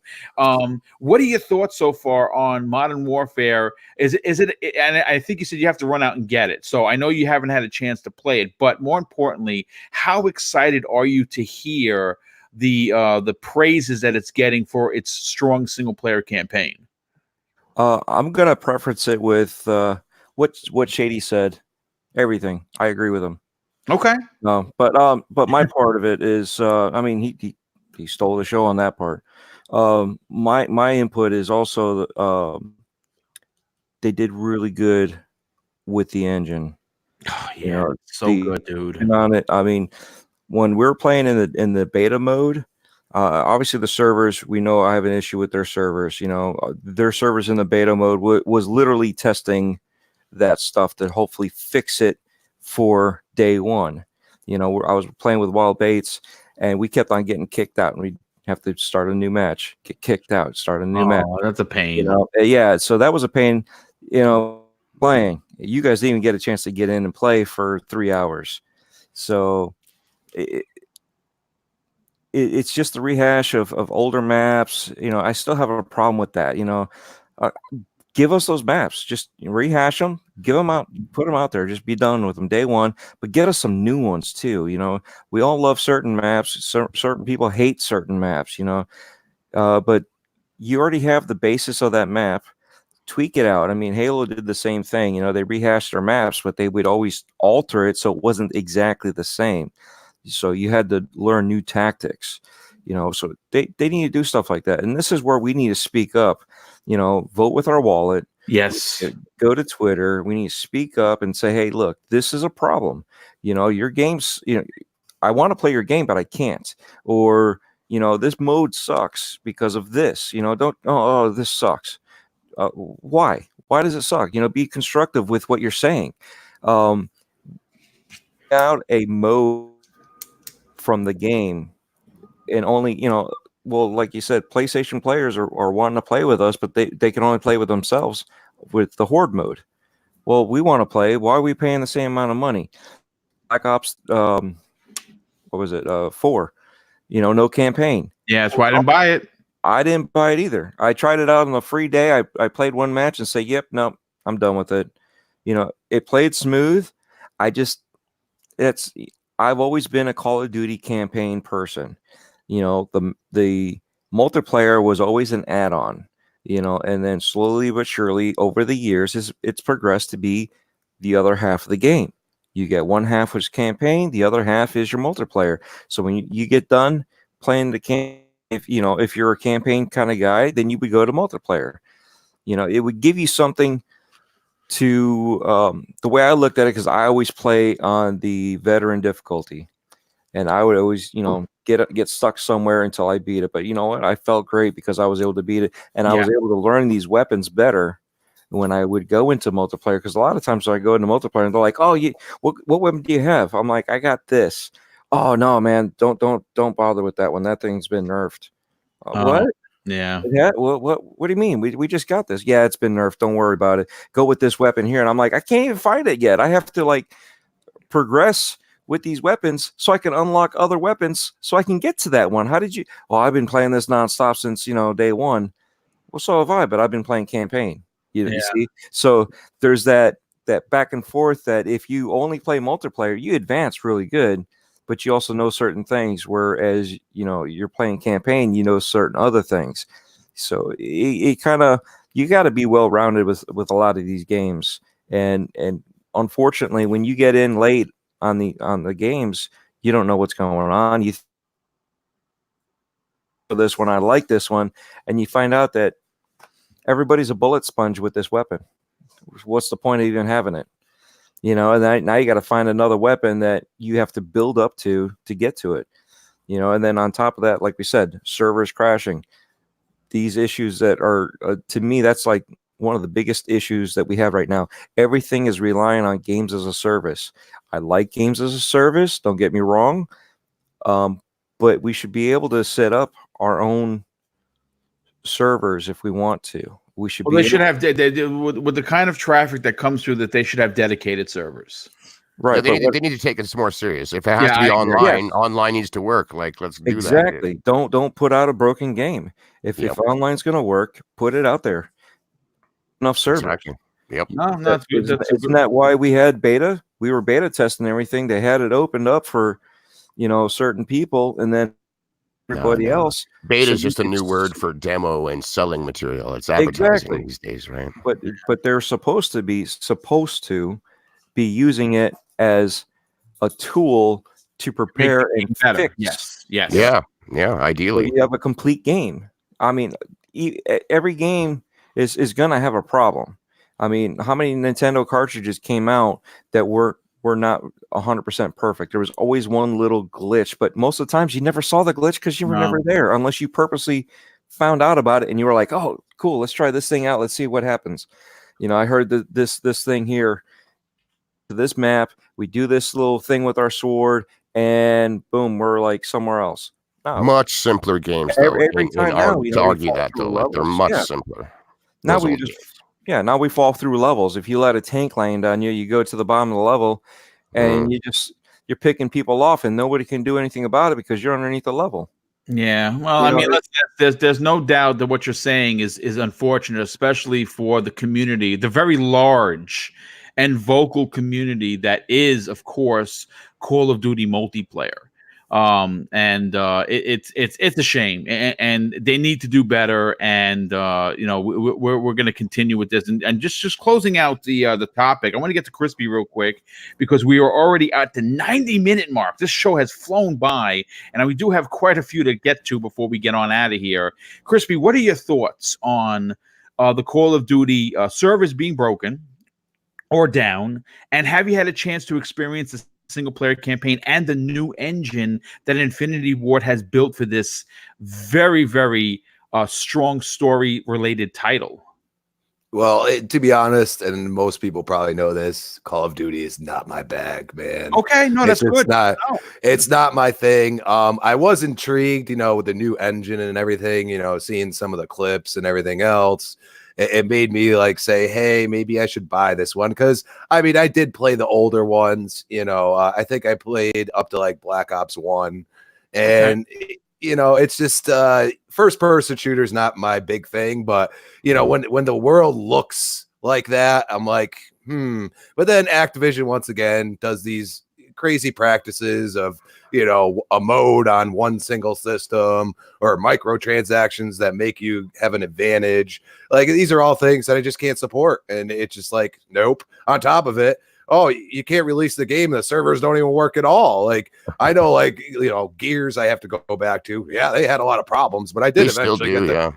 Yeah, but I at least could play the game from time to time, but, now I have no problems at all. But, this is a bad practice. We need to step up to the fact that, you are devs. You do this for a living. You release demos or betas or whatever you want to call it. Alphas, betas, Charlies, whatever you want to call it. It might as well go through the whole slang term of it and just, say it's a thing and that's it. But in general, if you're going to do these things and then you're going to release a game and it doesn't even work at all, especially for those, I mean, I know tons of Call of Duty people that just play for the multiplayer, just like I play Gears mostly for the multiplayer. And you're going to disappoint them like that. They might not even want to go into the campaign. So these are things they need to fix. And that's where we go back to The Last of Us too. Maybe they saw something that, we didn't, foresee that Naughty Dog would have a problem with. Or it's the thing I said. But in general, at least they're going to try to fix whatever the problem is. There's a bunch of games that should not have came out when they did. And, I understand trying to not disappoint the fans by sticking to the when you're going to release it. But sometimes you just got to. It's one of the very few things you can applaud Bethesda as a publisher right now is delaying Doom and missing the holiday release window. The Christmas window is gone for Doom because they want that game to be absolutely flawless. And to miss a holiday window, a Christmas window, that's insane for a company to do that. No other game is really doing it. It's the other delays are coming after Christmas, right? And that game missed it. So I applaud them for that. Yeah, no, absolutely. More games need to do it. More companies need to do it. They're going to sell more copies and get better publicity when the game isn't busted to all hell. And then really quick, we want to make this fast because I know we got time. No one brought it up. I wanted to, but I ranted like an absolute lunatic. Call of Duty is doing something different in the way you can download this game. It is 120 gigs. Yeah, exactly. You can X, download man. it. You can piecemeal what chunks. You want. Yeah, so at the very least, it's going to be 75, which is still big. But there's 2 different campaign blocks, so you can download campaign block 1, play up until it lets you. And then when it tells you to get 2, download 2, delete 1. The multiplayer is on its own, and so is the Spec Ops. So I'm going to assume that those are all the dialogue that are in those modes, maybe some cutscenes if they have them in those modes, animations and stuff, because the guts of the game that needs to be downloaded is still 75 gig. But if you're not a campaign guy, you can take roughly 20 gig off of your drive. You don't need it there, or you don't need the multiplayer, or you don't need the Spec Ops. I think that's really cool. More games need to do this, especially coming next gen. Games are 100 gig plus now. I can only imagine what's going to happen next gen. You're looking at 250 plus gig games. We don't have the space. I don't want to go and spend $1,000 on hard drives again. It's insane. So I want to see more of this. Give me the ability to download or not, language packs, multiplayer mode, single player mode, all of it. Let me pick and choose. I think it's a great function to have, and this game does offer it for those space sensitive gamers. See, and Microsoft's been pushing that. Yeah, Yeah, no, like, that's well, right. Microsoft talked about it for a long time, and it makes nothing's been doing sense. it. Like Yeah, nothing's been doing it. yeah, well, I mean, listen, this has been a great block of entertainment, especially because we got a chance to talk about both new games. Before we move on to the next one, which is going to be controversial for a lot of reasons. Scrub Nurse with the additional $5 super chat. He says, "Sad thing is, every year the Call of Duty servers suck on the first night. It seems to be the true last day of beta testing for the game." Yeah, that's I never thought of it like that. That's pretty interesting, and it is a shame, especially for that very large and vocal community. But I want to move on to we have two topics we're going to get to, and hopefully we can swing them in just a little bit past the 12 o'clock hour. The first one.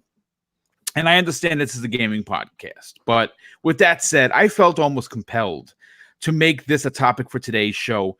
Obviously, I do that because Shady on the panel is a big movie guy. And of course, BitCloud Gaming, like myself, are big MCU guys. And when you talk about some of the things that have been going on with the MCU, you have to mention Martin Scorsese and Francis Ford Coppola. And when you think of them, they're big time Hollywood directors that carry a ton of success with them. And then in the last 2 weeks, both of these legendary directors decided to embark on this crusade against the superhero film genre, more specifically the MCU. Now, before I get into my personal feelings on what was on my feelings, I want to talk about exactly what was said to bring the audience who may not have been following the story like myself up to speed.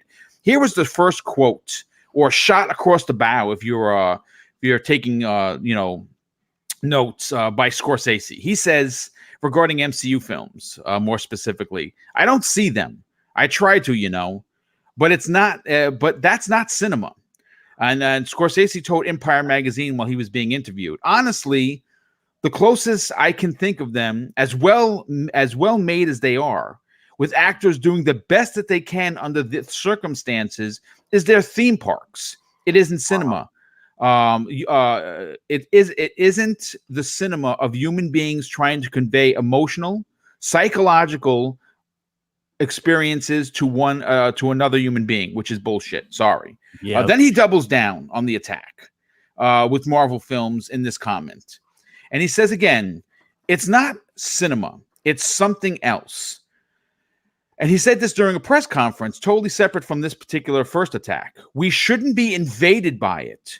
We need cinemas," meaning the movie theaters, "to step up and show films that are narrative films, basically trying to block or box out the superhero genre, which, by the way, only takes up 3% of all films released in a year." I kind of want people to understand that. Now, it was all like a phenomenal, like Avengers Endgame or something. Right, exactly. Now, the following day, another classic director came to the aid of Martin Scorsese, and you know who that is. That's Francis Ford Coppola. And he added more fuel to the fire.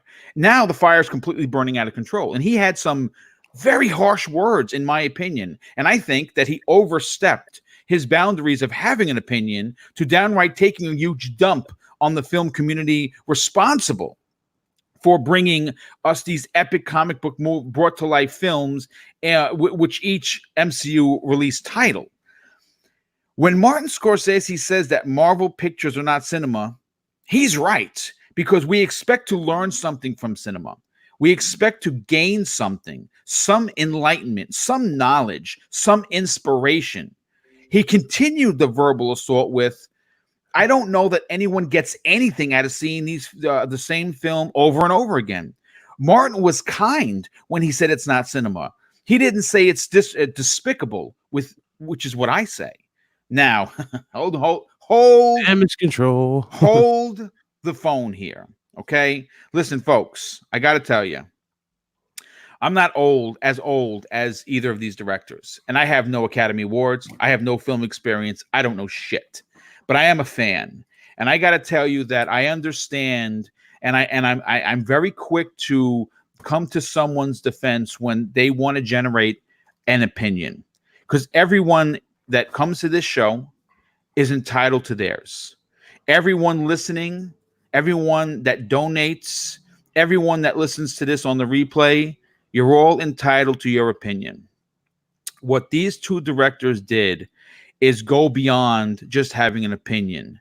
And not only does it sound like sour grapes, it sounds like the old guard being upset that the new guard is coming in. Now, when you talk about what Francis Ford Coppola said about, not telling stories that are emotional or learning something from it, has he ever seen Black Panther? I think it's Because human stories he's talking about, Boom. Kind of like, we're talking about gods interacting with each other, indestructible I get characters. It's not human. I'm not any of that. I can't relate to what it's like to be Thor at all. No, that's what he's talking I get about. it, and I just want to. I'm going to actually come to you because I know you have a lot to say. But the bottom line is very simple. There's having an opinion, and there's going out to be an a-hole. Yeah. Okay, and I believe both of them were going out to be a-holes because, quite frankly, if you don't know, here's some backstory to the backstory. Martin Scorsese shopped The Irishman, which is 3 hours and 37 minutes long, a film that he was told for the first time in his glorious career, no, we're not going to produce your film, we're not going to fund your film, and we're not going to put it in the movie theater because it's a film that people don't want to see, and or people do not want to sit for 3 hours and 37 minutes to this type of film. So he was told no. And Netflix picked it up. In fact, Netflix was the only one to give him the go to have The Irishman on. So again, it sounds like sour grapes, but Shady, I want to get your opinion on this. I know that that's going to be different in mine. That's fine, but I still think that what these guys did were overall disrespectful. But what are your takes on this? Well, going by just the little bit of sounds I've been hearing on the mic here from everyone else, I will be the only one with a different opinion here. I 100% agree with Martin Scorsese. 100%. These movies are entertaining. No doubt. They are definitely entertaining. They're not bad movies. I don't think that they are cinema. They're commercials to sell product, to sell action figures, to sell posters, to sell bed sheets and bed pillows, to sell video games, to sell comics. That is why they exist. That is the only reason that those movies exist. That is from the ground up thought of from the creative process up. Can we make a toy out of that character in the background of Star Wars? Star Wars is just as guilty, if not worse, than Marvel is today for this. These are gigantic 2.5-hour commercials for anybody that'll buy all the product from the action figures to the Star Wars and Marvel branded toilet paper and toothpaste and makeup lines and everything else in the world. That's the reason that those franchises exist. Disney is the worst for it. They don't make these movies primarily for American audiences anymore. They make them for the international audience, which by and large is watching them in subtitles. I mean, Bollywood makes more money than Hollywood. I don't watch it. I have no idea what they consider to be top tier acting quality in a Bollywood movie. So I watch anything over there and I'm like, this is outrageous. It's terrible. And I'm convinced that's the way the international audience views Hollywood. They don't know what is considered to be great American acting and writing because they're watching it subtitled. Everyone in China, they're not watching it in English. They don't know what great delivery is in American. What they do know is that their eyes are showing them the best special effects the world has to offer. Garbage special effects. Garbage. So no matter how good they may hold up their own actors as be like, this is the greatest acting I've ever seen, the special effects that accompany their movies are terrible. American Hollywood is an absolute spectacle. And if you take away that international audience, that international money, if we stopped counting cash and actually counted ticket sales, Hollywood is dying. They're making terrible movies that are more or less just gigantic commercials, entertaining commercials at the end of the day, but they're there to sell Think you bought it up. Yeah, he bought it out. Are you back there, Shady? No, he might be back. Yeah. Just pop out and pop back in, Shady. Oh, there he is. Okay. Yeah, he's botting. I bet. Yeah. You're gonna have to back out, Shady. Come back in. You're botting pretty bad. All right. As Shady goes out and comes back in, Big Cloud. You've been on several shows that I've put together when it comes to Marvel. and we've talked UI and King David, and we know how we feel about Marvel as an entity. Yep. When you hear these statements coming from these directors who had their time in the sun, who have produced some of Hollywood's biggest films, what are your personal opinions? Do you find it as disrespectful as I do? I mean, take it away. Oh yeah, you got it. Now, obviously, we're getting ready for Moonlight too. So many good movies you got from Marvel. But to just go off of what he said, right, and he's basically belittling these films. First of all, it's not Marvel's problem. It's not our problem that he's been producing garbage that just doesn't relate to us or something that we do not want to see. The problem with cinema as of late is because a lot of movies that have been dropping aren't necessarily up to par to our standards, or not movies that we really could care for. Like, more, for example, are you guys jumping out you see for Bad Moms 4 or Bad Moms 3 and 2? No, you don't care for that type of stuff, do you? Do you care about some of these sci-fi movies? Hell, one of these sci-fi movies try to copy The Fifth Element. Are you really looking to watch a copy of The Fifth Element? No, you want something original and unique, and that's something that just has not been delivered. Now, for him to sit here and to say that, oh, these guys are not showing emotion and whatnot. Correct me if I'm wrong, but didn't Thanos show the most emotion on screen? Yes, Avengers. And he's a CG character, by the way. Yes, and that's CG. So you know how much effort and work that takes to get those type of gestures and emotion on a screen, especially when it comes to CGI.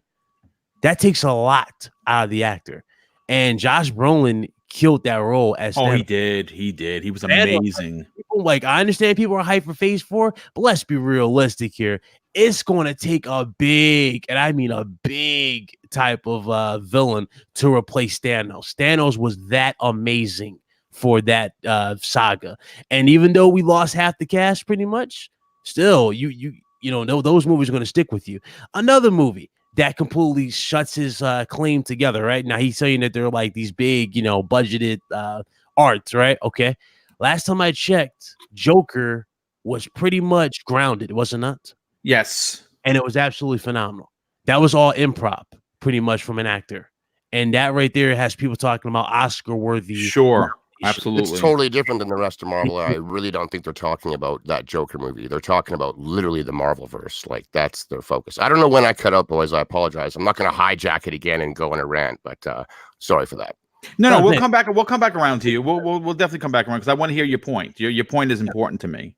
But again, Joker, that's grounded, completely grounded, and it's all improv from an actor. It's all out, it's just pure talent basically on display. Yes. And he's portraying a comic book character. So for us to go back to Marvel and him to say, oh, these movies are just hijacking the scene, it's not our fault that these movies are just so good. We have been asking for these type of films since the very first Spider-Man film that made it to the big screen back in 2000. We've been asking for this for the longest. We've been wanting stuff like this for the longest. And the fact that we can be kids, quote unquote, even though we're adults inside, outside, whatever, we can still be our kids and experience our comic book heroes. Believe it or not, a lot of people relate to these superheroes. A lot of people look at these comics and they see themselves, or they just see, inspiration to better themselves. Yes. That's why I don't understand where this mentality comes from, where it's like they're hijacking anything. Peter Parker is a perfect representation of just your classic American, individual out here. Minus the superpowers, of course. The superpowers kind of make it a bit ridiculous. I'm getting to that, but he's pretty much a prime example of everything that you see in normal life. He has a job, right? He has everyday responsibilities such as rent. He has to do everything else of that nature. He helps out the family. Plus, he has this overwhelming responsibility of saving the world and doing just protecting everybody from crime and whatnot.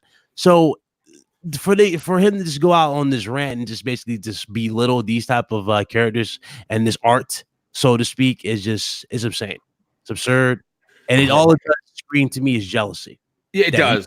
It does. Absolutely. That's the first thing that came to mind. When soon as you said that his film that he put 3 hours into, so quote unquote, right? It's gonna be 3 hours, and it didn't get funding. It's right there. That just told me it's like that's jealousy. You don't have a track record that just screams. Well, oh, a lot of the big time movie podcasts that I listen to, and there are quite a few. Like Den of Nerds is one I listen to. I like them a lot. Yeah. I listen to, of course, who's one of the newer ones? My goodness, I have to look actually, because I listen to a lot of them, and you know, a lot of them were saying that this might have been the first time Martin Scorsese was told no. Yeah. And Might have been, or are we confirming that it was? no, Like, I mean that they're speculating. I mean, I can't say. I mean, I'm not a director. I'm not a producer. Not get funded. This is something that's just been proven. Not every single film. Like if they went back to the drawing board, right, and they tried to remake one of the all-time classics. I know you know what this is, Boom.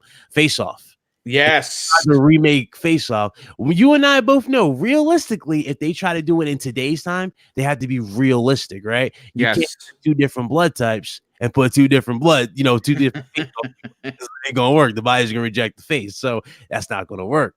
But there, that type of stuff, right? It's just the way he just, I don't know. I can't really fathom what dude is just thinking. I don't like that mentality. You know what the problem is here, Big Cloud? It's not so much that he had the opinion, because he again, we're not discounting the talent that him and Ford Coppola have. There's no one that could logistically defend that or say anything about their talent.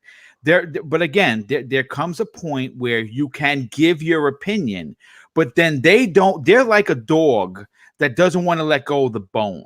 You know what I'm saying? They just keep going after it. They don't want to do it the times. They don't want to know that they have to step it up. Even though these comic book films, keep in mind, their source material is from fictional comic books, right?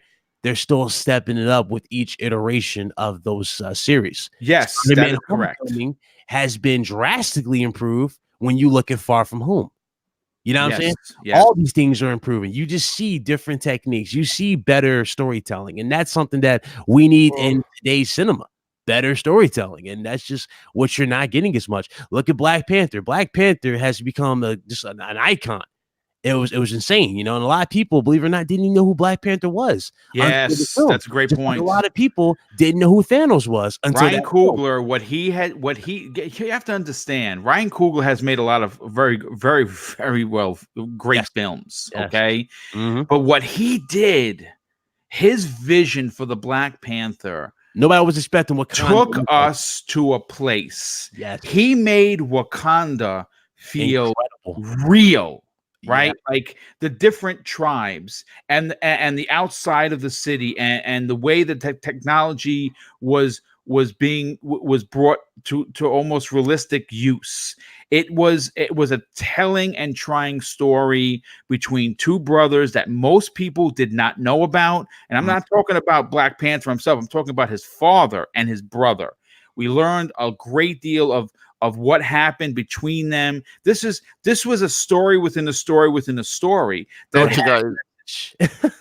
you guys feel as if they really danced around what the movie was trying to say? Is that Wakanda was guilty of hoarding advanced technology that could better the world, while their own brothers, their own race of people, is being abused, enslaved, and just taken advantage of for decades, and they sat there and did nothing. That was the point of the movie, and they just danced around it very lightly because it's a popcorn flick. It's there to sell Black Panther figures. That's it, not tell a true, deep human story. And that was what they approached it, but they didn't actually hit on it. There was no repercussions. Wakanda didn't get. There was really nothing. And I think that's their point, is they take it light. It's a popcorn flick to sell merchandise, first and foremost. There's a documentary on Netflix right now called The Toys That Made Us. If no one has watched it yet, go and check it out. It is brilliant. Watch the Transformers one. Watch the G.I. Joe one. Watch any of them. The product existed first. The cartoons came after. We completely understand that, but at the end of the day, Shady, you're missing, and you clearly miss for the movie. They're good movies, but they're not good cinema, is what he's trying to say. They're entertaining commercials. That's what he says, is there's something different. They're commercials. They're created to sell something other than the movie. The movies are fun. They're great. They make a lot of money, but the product and merchandise makes 2 to 3 times the money. No, I agree. But see, here's the point. See, the point is not him. See, the cover of this issue is Martin Scorsese and Francis Ford Coppola versus Marvel, right? That's the cover. But when you turn the page of this comic book, okay, because that's what this turned into, is the fact that these legendary directors are clearly and thoroughly taking a huge shit on all of the people, directors that looked up to them growing up, that became directors because they watched their films. And what these two legendary giants are saying is that because they make these types of films, that all of the people associated, the millions, the hundreds of thousands of working people looking and putting their all to tell these stories, right, are what exactly are they saying? That they're He's just garbage, saying that they're making no, not at all. He's just saying that they're making a hell of a roller coaster ride. They've made the most entertaining commercial in history. There's nothing wrong with that, but at the core, that's what they are. There is a difference in a movie that is a movie, and that's it. There is no toys and toilet paper and makeup lines and everything under the sun to sell a branded with it versus anything that Disney does. Every single movie that Disney does is a product line behind. But at the end of the day, it is a business. That's fine, and it's a business when Quentin Tarantino does it. Yet he doesn't have toilet paper and makeup and Doritos and everything with his movies.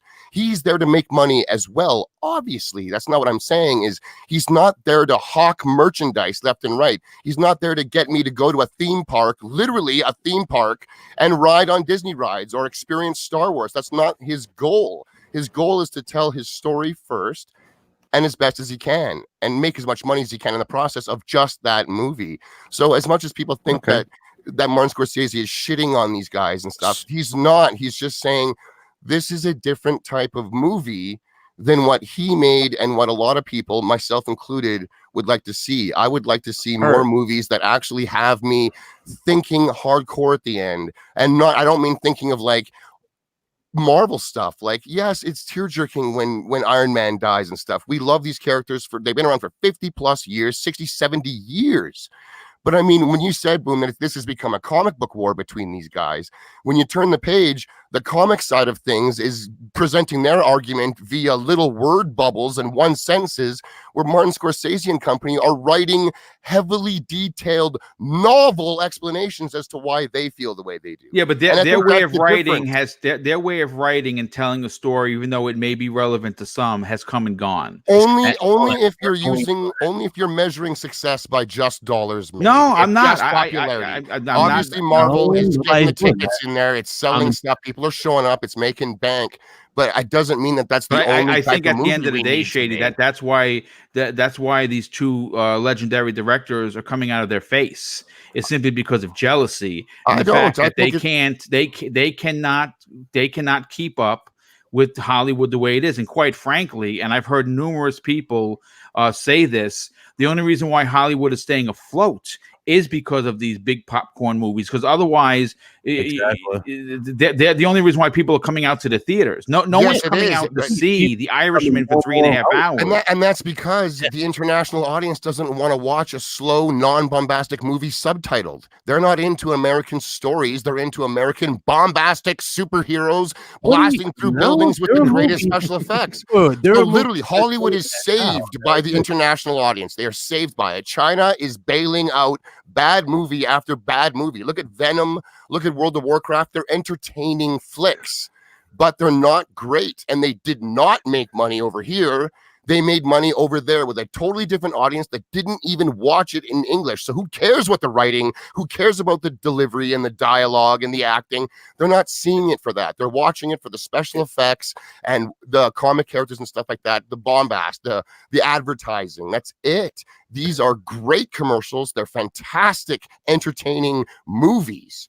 but I don't think that they're the best cinema out there at all. Like, they Well, just I aren't. mean, listen, again, we could probably dance around this in a matter of opinions. I know before I'm just I going to do end want, it with, I think the best storytelling is in television today, and I'll leave it at that. Television is absolutely nailing it today, and that's the best place to go if you want truly deep stories with world building, character building, all that stuff, man. It's way, way, way more engaging if you're into that type of thing. Not everyone is. Some guys just want to turn the brain off, get the buttered popcorn out, and enjoy a movie for what it is, and that's fine. There's nothing wrong with that. I think people are making this way, way too serious. No one's taking digs. He's just noticing that movie making has changed, and it's not for everybody, but it is certainly drowning out a lot. Like, we've had 16, 17, 18 Marvel movies in less years, and I'm done. I couldn't even finish the last Avengers. I can't. I'm just all right, done. I don't that's care fine. anymore.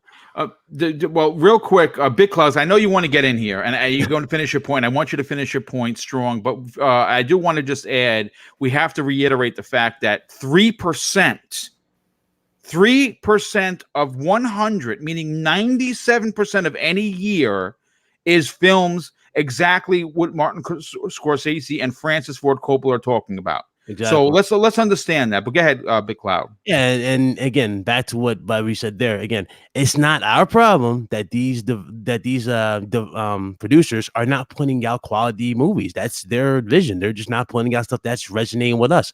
With the Marvel films, Marvel has become the new thing. As far as Shady saying that they're advertisements, I strongly disagree. There have been plenty of movies that are from books that have been advertising. Guess what? They're not walking advertisements. They're actually But Marvel is 100% is from the ground up. It is there to sell figures and everything, bro. You can't deny that. You can't. Not with Marvel, man. So with that same logic, you're gonna say The Hobbit.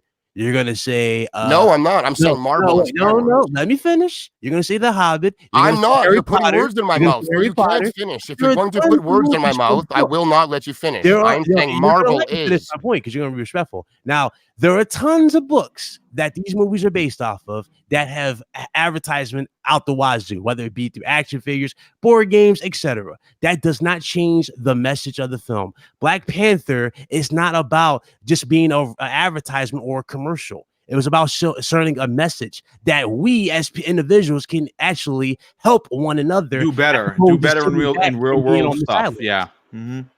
That's what the message of Black Panther was. You can be better because you can help those, especially if you have the willpower and the means to doing so. That's the message. The message I got was white man is bad and colonized places they shouldn't, and Wakanda let the world burn. Well, they lived large. That was my message I got from that movie. Like, to each their own. I mean, again, everyone's going to interpret a film differently. I certainly didn't see it like that, and I believe a lot of people didn't. It was a strong story. It was Ryan Coogler, what he was able to do with a character that was pretty much, unless you're a diehard comic book fan, you really didn't know who Black Panther was, and now everyone knows who he is. They know the history of Wakanda. We understand what vibranium is, and the end of the story was that they opened their borders and they understood that they brought this technology to the world. And I mean, listen, again, this is a particular topic that has lots of peaks and valleys that we can spend 9 hours on. I just think that, I was taught at a very young age, if you have nothing nice to say, don't say nothing at all. And if you want to make an opinion, that's fine. But to keep going at it the way that these two guys have continually, every time there's a mic put in front of their face, instead of talking about, and some might say, some might even say, I want to get Dreadpool's point on this real quick, is that this was Martin Scorsese's way of getting the Irishman that no one cares about. No one cares about this film. I got to be honest with you. The buzz, I haven't heard much. And it seems as if not only there were sour grapes there, but it seems as if he was doing this in order to garner some free press, so that when they're talking about Martin Scorsese, they're talking about not only him versus Marvel, but The Irishman that's coming out on Netflix. That's a 3.5 hour mob flick that I won't watch. Not for free. Not I won't even watch an hour because his films, as great as they are just not for me. And though I've watched The Godfather several times and a few of the other films that both of these directors made, they're just not the cinema that I personally want to sit down and invest my time in. What are your thoughts on that particular part? And do you think, Dreadpool, that it was disrespectful for these two directors to pretty much continually go after just the MCU films? I've got a few things that I have a lot of firsts. So I don't know which one is actually going to be the first one, but let's first of all, as a member of the industry, you should be respectful more to your fellow members. Thank you know you. what I mean? You may not, even with podcasts, everybody has a problem with this person or that person. For the most part, yes, you don't really say much about that other podcaster because you don't agree with them, whatever. You just let it go. It's not a big deal. They have their opinion of how they want to do their show. You have your opinion on how to do your show. Right. It's the same thing. It's a film. Okay. And before this, I looked it up and I wanted to be clear. Cinema, okay, as per the Webster Dictionary, right? In the film industry, it's the art or technique of making motion pictures. Okay, so there lies the difference in what they're thinking on what cinema is. Their definition. Okay, and then here we go at Oxford, right? The production of making movies as an art industry. So, they're looking at what they did, back when they were younger. Okay, and they're looking at what they're doing now. Same thing happened with Spielberg with Netflix. He was protesting about Netflix being able to be in the awards, and because he said, well, they weren't out in the movie theater. That's not right. All the anybody that's nominated for these awards be in the movie theater. And they're like, well, it's a movie, is it not? It's just like anything else, but you weren't in the theater. So they went ahead and put it in like 10 theaters for 2 nights, so that get their movie. Actually was in a cinema, a film, an actual movie theater. Yes. Yeah. So that way they can qualify. We know what episodic content is. It's Right. a series that we're watching on TV. It could be a series that we're watching on Netflix. It could be, what is it? Those made-for-TV movies. It's a movie, even though it's a series. You have a 2-3 night special of the V back in the 80s. Yeah, it was great. That was a TV series, but it was a movie because of how long it was. They had to break it up for the audience. They couldn't do that. Now and then I'm going to go back to, like I said, Shady, I respectfully disagree with you on certain things. And one of them is the English language, where the movies are subtitled. They're not all reading them. English language in the rest of the world is a second. Most of these people, if you go anywhere, you can get away with knowing English. I understand that, but like in China, they are subtitled. Like, Yeah. I download them, I pirate them. I'm saying it, and they're subtitled. They watch them that way. The English is still there, but the subtitling is there. So even if they don't understand the nuances, I'm saying just the nuances of good acting is all that they just. It's a different culture, different group. They don't speak English the way we do. So the nuances in bad acting versus good acting, they're not picking up on. But I am big time. You also don't see what I saw. I lived in Europe. Okay, so I'm talking about China, mostly. I know about China, basically. but it's the same difference. Okay, I watched Italian movies. I don't know Italian. I read the sub. I watched American movies. I watched the A-Team when I was younger with subtitles. I watched the words that they put up there, and I was able to read the language that I was in, and I was able to read it and listen to it in English. And I know that a lot of it is not really portrayed exactly how the nuances are in the acting and all that. I mean, you're still watching the person act. You're still listening to it. But you know what? My cousins, they all understand English. I didn't teach them English. That's the second language. Oh yeah, I've got buddies that watch their anime in Japanese audio because they find the acting is better. They have no idea what's being said, but they think the delivery of the characters is better, and they read the English on the bottom. And if they watch the English actual dub version, they think the acting's terrible. It's terrible acting, so they like the emotion that the Japanese bring, even though they don't understand it. And that's my point: is that But just because they understand what's being said doesn't mean they can identify bad acting. No, but my point is they understand English. They understand it. They don't have to read it. I know, but they don't understand good acting is my point. That's all. Good acting is a nuance, and I don't think they're picking up on it. They're there for the I bombastic would special disagree on effects. that. You can't make a blanket statement and say they don't understand. Yeah, you can't just say that they don't understand. If you understand the language, you understand it. It doesn't matter.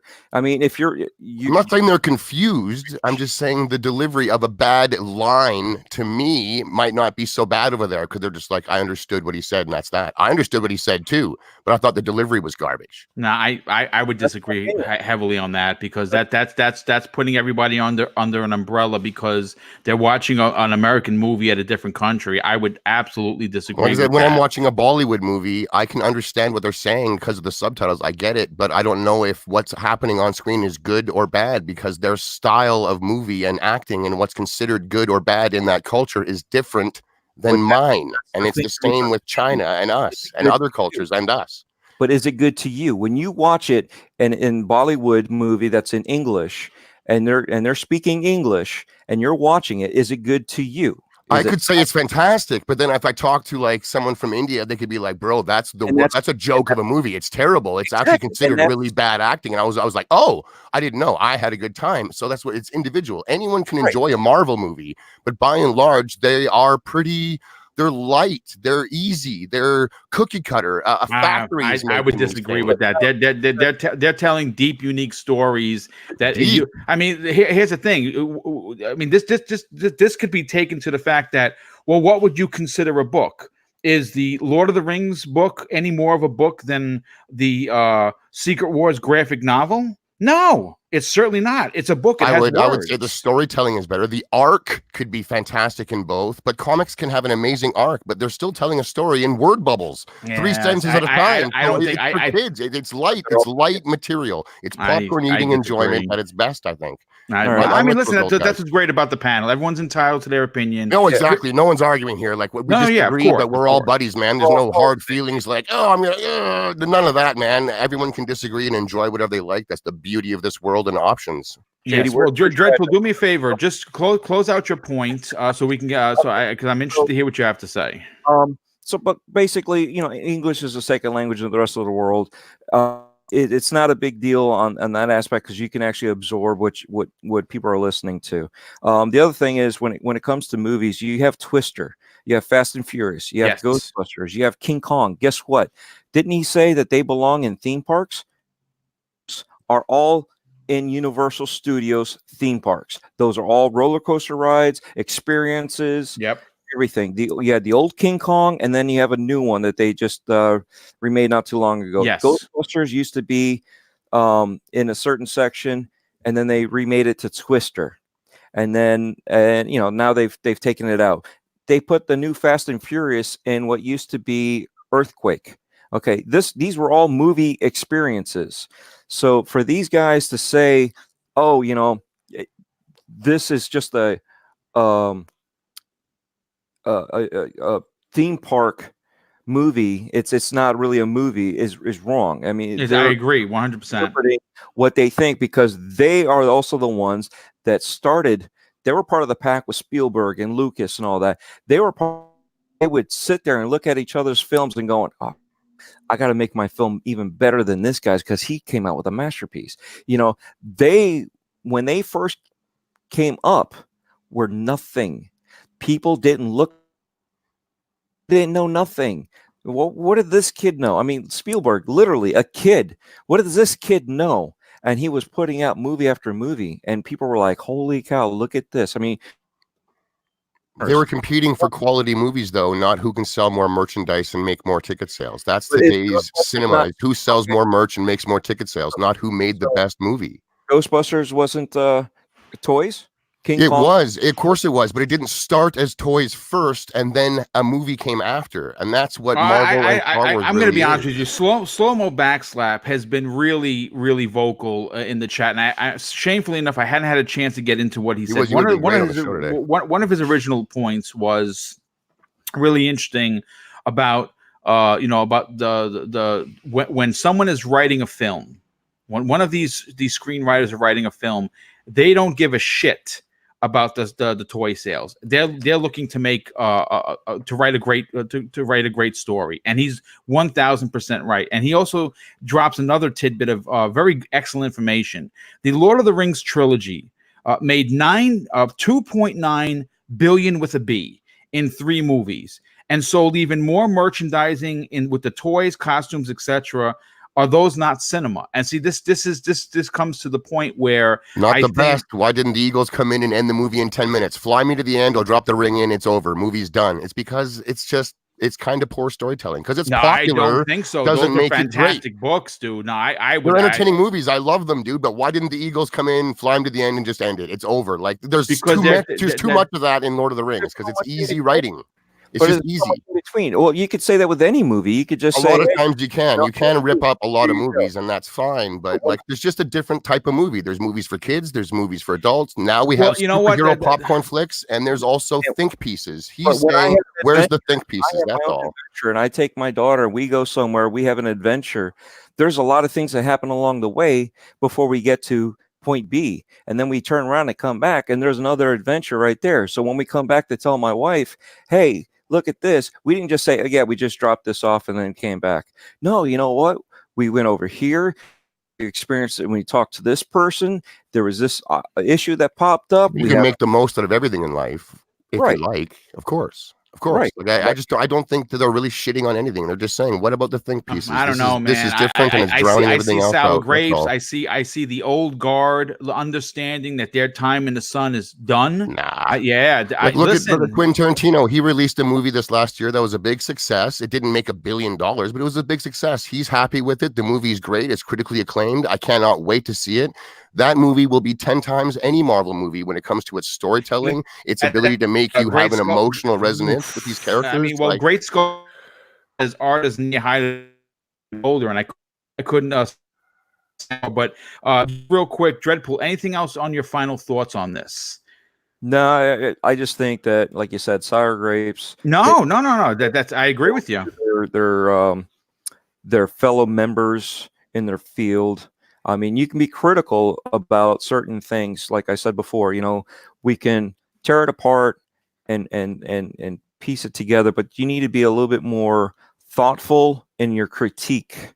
There's the key word there is critique. Yeah, there's certainly a classy way or a respectful way to be critical. Sorry. Yeah. And that's it. That's all I got for now. No. Well, great points, and of course, closing out this very heated topic, which of course is going to end the show because we're already closing in on 2.5 hours. I want to get to Crispy Bomb now. Crispy, I don't know what your I haven't seen you talk about this on Twitter because I usually do my investigation of who's going to be on the show to kind of just get what they've been talking about. In your opinion, and again, there's no time limit, so if it's lengthy, so be it. Do you think that there's a way to be critical? There's a way to say, I don't like these films or a particular genre of films, and say it in a way that's respectful towards your fellow directors who may not have Academy Awards, but are still paraprofessionals and all of the people that work on these films. Do you think there's a way to go out to say that you don't like something, but also not be a D-bag about it? Absolutely. And the one thing I got to say is he's basically saying that these are not quality movies. You could say what you want. He's saying that it's not cinema, and you got to give me a break. Good cinema has good storytelling. It also has a build up to the protagonist and antagonist. And the one thing you have to say that is impressive is the MCU has done it with multiple characters over multiple years, over 20 plus movies, and you cannot sit here and deny that you didn't feel certain feels when Iron Man died, and you have to go all the way back to the original Iron Man and the build up, and they didn't even think about how big this was going to be, and to completely almost duct tape all these movies together and have these little nuances that would connect each one, and to build up not only Iron Man and Thor and everybody else, but to add characters along the way to build up all these big baddies that are going to come and actually feel something for them. I have to completely disagree with you, so Shady. Respectfully, I think it is a culmination of some great cinema. Was every movie great? Absolutely not. I can point out, Iron Man 3 or, like you could just pull one here or there, but you still had the connection. You still, they tried to follow loosely with the comics. There's a lot going on with this whole universe that a lot of people have to respect. You know what I mean? And I think Kevin Feige did a great job of molding all this together, and I'm excited to see what Phase 4 brings, because you're going to bring a lot of new characters, a lot of the different comics, a lot of the Watchmen style attitude that like I love that movie, The Watchmen. Yeah, it really it's a great movie, and we always go back to like The Dark Knight, like to build the Joker the way you did, and then to come out with a Joker standalone movie and to still kind of have that same feeling for it. I think nowadays there are movies that are cookie cutter and very, like, oh, this is what it is. And a lot of them are remakes now. I mean, we're in this age of just constant remakes, but then you have some like the It 1 and 2, like people love those movies and they're just basically, completely remade, and that's it. Some new actors and everything else. But I mean, it follows very closely to the originals, if not the same. So, we have to realize that these two are on their, like I say, they're on their way out the door, as we like to say, and they're just kind of have to voice their opinion now when it's already been all said and done. We all know how successful the MCU is, and Disney's gonna ride that coattail until the end, and they might ruin it. We don't know. It's like they compared them to a roller coaster ride, and I think they're kind of looking like what happened to the slow moving tour of like the Grand Canyon in the real world that completely blows your mind and changes your life when you see it. And you're like, oh wow, I'm so small on something so big. Well, As opposed to get on that roller coaster and you're gripping your seat and you're like, this is fun as fuck. And when it's over, you loved it. The experiences are different, and that's all he's saying. He didn't. But like he said, they're doing the best that they can. They're doing a great job with what they have on offer. Yeah, but he doesn't mean it. When he says that in the statement, he's talking out the side of his mouth. Okay? I don't think so at all. I don't want to give. I give him credit for being the director who he is. I don't give him credit for being an asshole. And that's exactly what these two guys were doing. They were being assholes, and they were shitting on all the people that looked up to them, which I think is terrible. You see some of the James Gunn comments. You see some of the Ryan Coogler comments. I mean, Kevin Feige. I mean, listen. I have a whole story that of what Bob Iger had to say, and he's normally very quiet. And I don't want to get into it because I'll be here another half hour. But I'm going to say this, and I'll close out this topic with this. Okay, there is a way to say how you feel and leave it alone. And they just don't want to do that. They want to keep on. And one for an absolute fact is Scorsese trying to get his mindset in the mindset of the people to think about The Irishman by being a jerk. And he's probably done that because people were like, what the hell was The Irishman? A lot of people didn't even know what it was because Netflix is terrible when it comes to advertising, their feature films. And he did that. And the Francis Ford Coppola, by calling the Marvel genre in as being disgusting, is a limit, in my opinion. But I want to say this. This has been a very heavy, opinionated, fun, and great show to do for a Friday. We have we're closing in on 2 hours and 30 minutes, which has been amazing. Of course, I apologize for the 3 or 4 minutes that we had a little bit of a technical issue in the beginning. And I just want to say I want to thank everybody that was here in the chat. We had over 180 people watching today, and that's number breaking for a show that doesn't have any giveaways. You guys are just tuning in to listen to the members of the panel and the guests talk about gaming, and of course we brought movies in towards the back end. And of course I could not have done this without my outstanding panel. So let's get to the outros. And Shady, I'll go to you first. First of all, it's great to have you back in your chair. We missed you show as well as prime timing. I know you got a chance to the show, and great because it was the old crew revised. I want you to do me a favor and tell everyone where they can listen to you. You're going to be a guest next, and where they can you and hear your opinionated opinions. Hey, thanks, Boom. I am so shady. Call it so opinionated, shady sometimes, if you will. I like to have fun, man. This was an absolutely wicked show. For my comeback show to come back home, if you will. This is where I've been for months and months and months and months and months. Is every Friday with you on Breakfast with Boom. Also, of course, Monday on our brand new show. Love being on there. I wanted to come back on these two shows for my surgery. I wanted that to be my return. But life just didn't let it happen. And out of nowhere, a hand came out of the ether from the past. And dealer asked if I'd like to have a comeback and guest on the show. When come back where it all started, where I made my beginnings. So of course I said yes, and we had a great show over there. So if you haven't maybe listened to that one, go check out RDX last week. That's where I was, my old stomping grounds with the boys. But you guys can find me here, of course, every Friday, and then of course on Monday. I love the show, you guys. Thank you for listening to me rant and rave and just vent. It has been weeks since I've had a chance to talk with other gamers about how I feel about certain things. So I had a lot to get off of my chest tonight. So I apologize, or this morning, I guess. Geez. So I apologize to anyone if I was over talking anybody or jumping in too much or anything like that. That's not my intention. I don't like doing that. So I apologize for any of that. But thank you so much, everyone, for coming out this week and listening. We have greatness out there right now to play. My God, those COD servers better be up. Otherwise, that terrorist baby is going down. You know what I'm saying? I am so shady at the Sesh Empire on Twitter. If you want to hear anything more from me, find out where I'm going to be, where I'm going to show up, that's the place to find out, man. I have everything up on there. Thanks, everybody. Happy gaming. Thanks for being here once again, and do definitely appreciate the honesty and the big opinions. BitCloud Gaming, let's go to you next because you are a regular panel member. You do have something going on that I think everyone should tune into at this afternoon. And more importantly, you're on a lot of shows, and you are, of course, very open to discussing on Twitter, on other forms of social media. Do me a favor, tell everyone where they can follow you and Yep, definitely. You kind of bought it out, but yeah, thank you.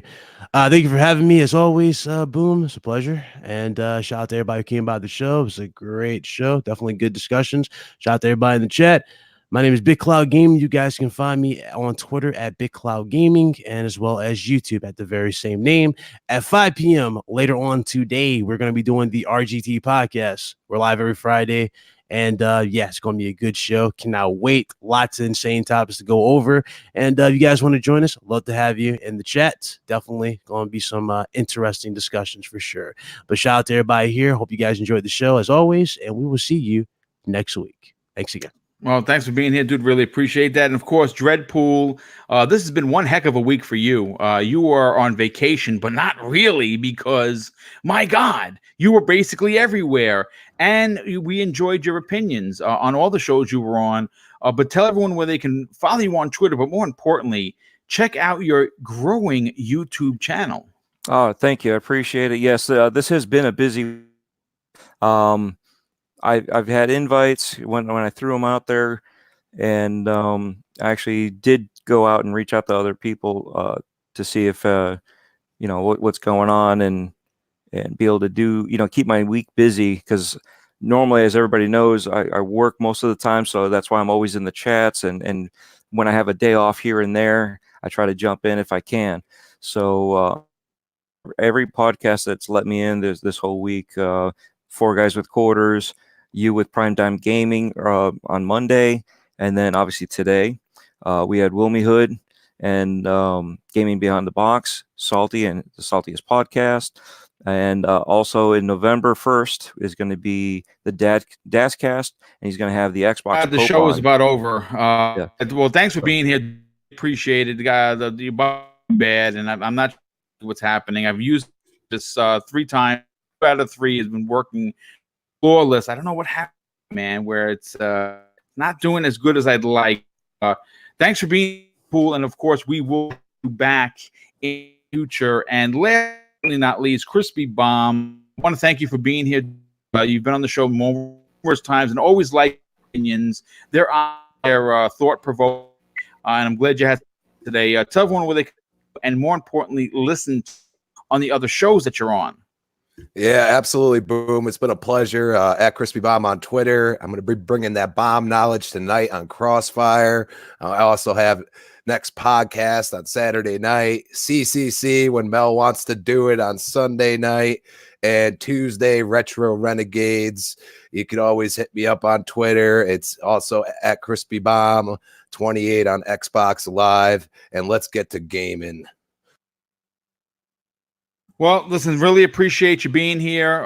It really, we'll be working together again. I want to thank everyone in the chat for being here. I want to thank the outstanding and ridiculous generosity that was shown today for the super chats. Thank you, everyone that donated. I know that at the last minute, the Basement Radio Arcade podcast, who was a good friend of mine, Enrique, from that show, says, "Glad to hear that you're healthy. You're in good health, Shady." And thanks for the additional $2 super chat, Enrique. Really appreciate the support. Yeah, thanks, Enrique, man. The surgery went great, dude. Went great. The adamantium is grafted to my bones. I'm indestructible now. Got that Illuminati level tech, head to toe. Nice. Feeling good. Well, listen, everyone, enjoy your weekend. Check out everyone that's on this panel. If you're not subbed to their YouTube channels, go ahead and do that. And if you're not following them, shame on you. Rectify that after the show. As soon as the show is done uploading, I will put the newly added to the show notes is going to be the time stamping I'm doing for every episode. So if there's a particular topic you want to listen to, you just find it in the show notes and you can go right to whenever it is you want to listen to, and you don't have to be here for 2.5 hours. But thanks, everyone, for being here, and we will see you next Friday morning. Oh, no, I'm sorry. That is right. I need to make an announcement.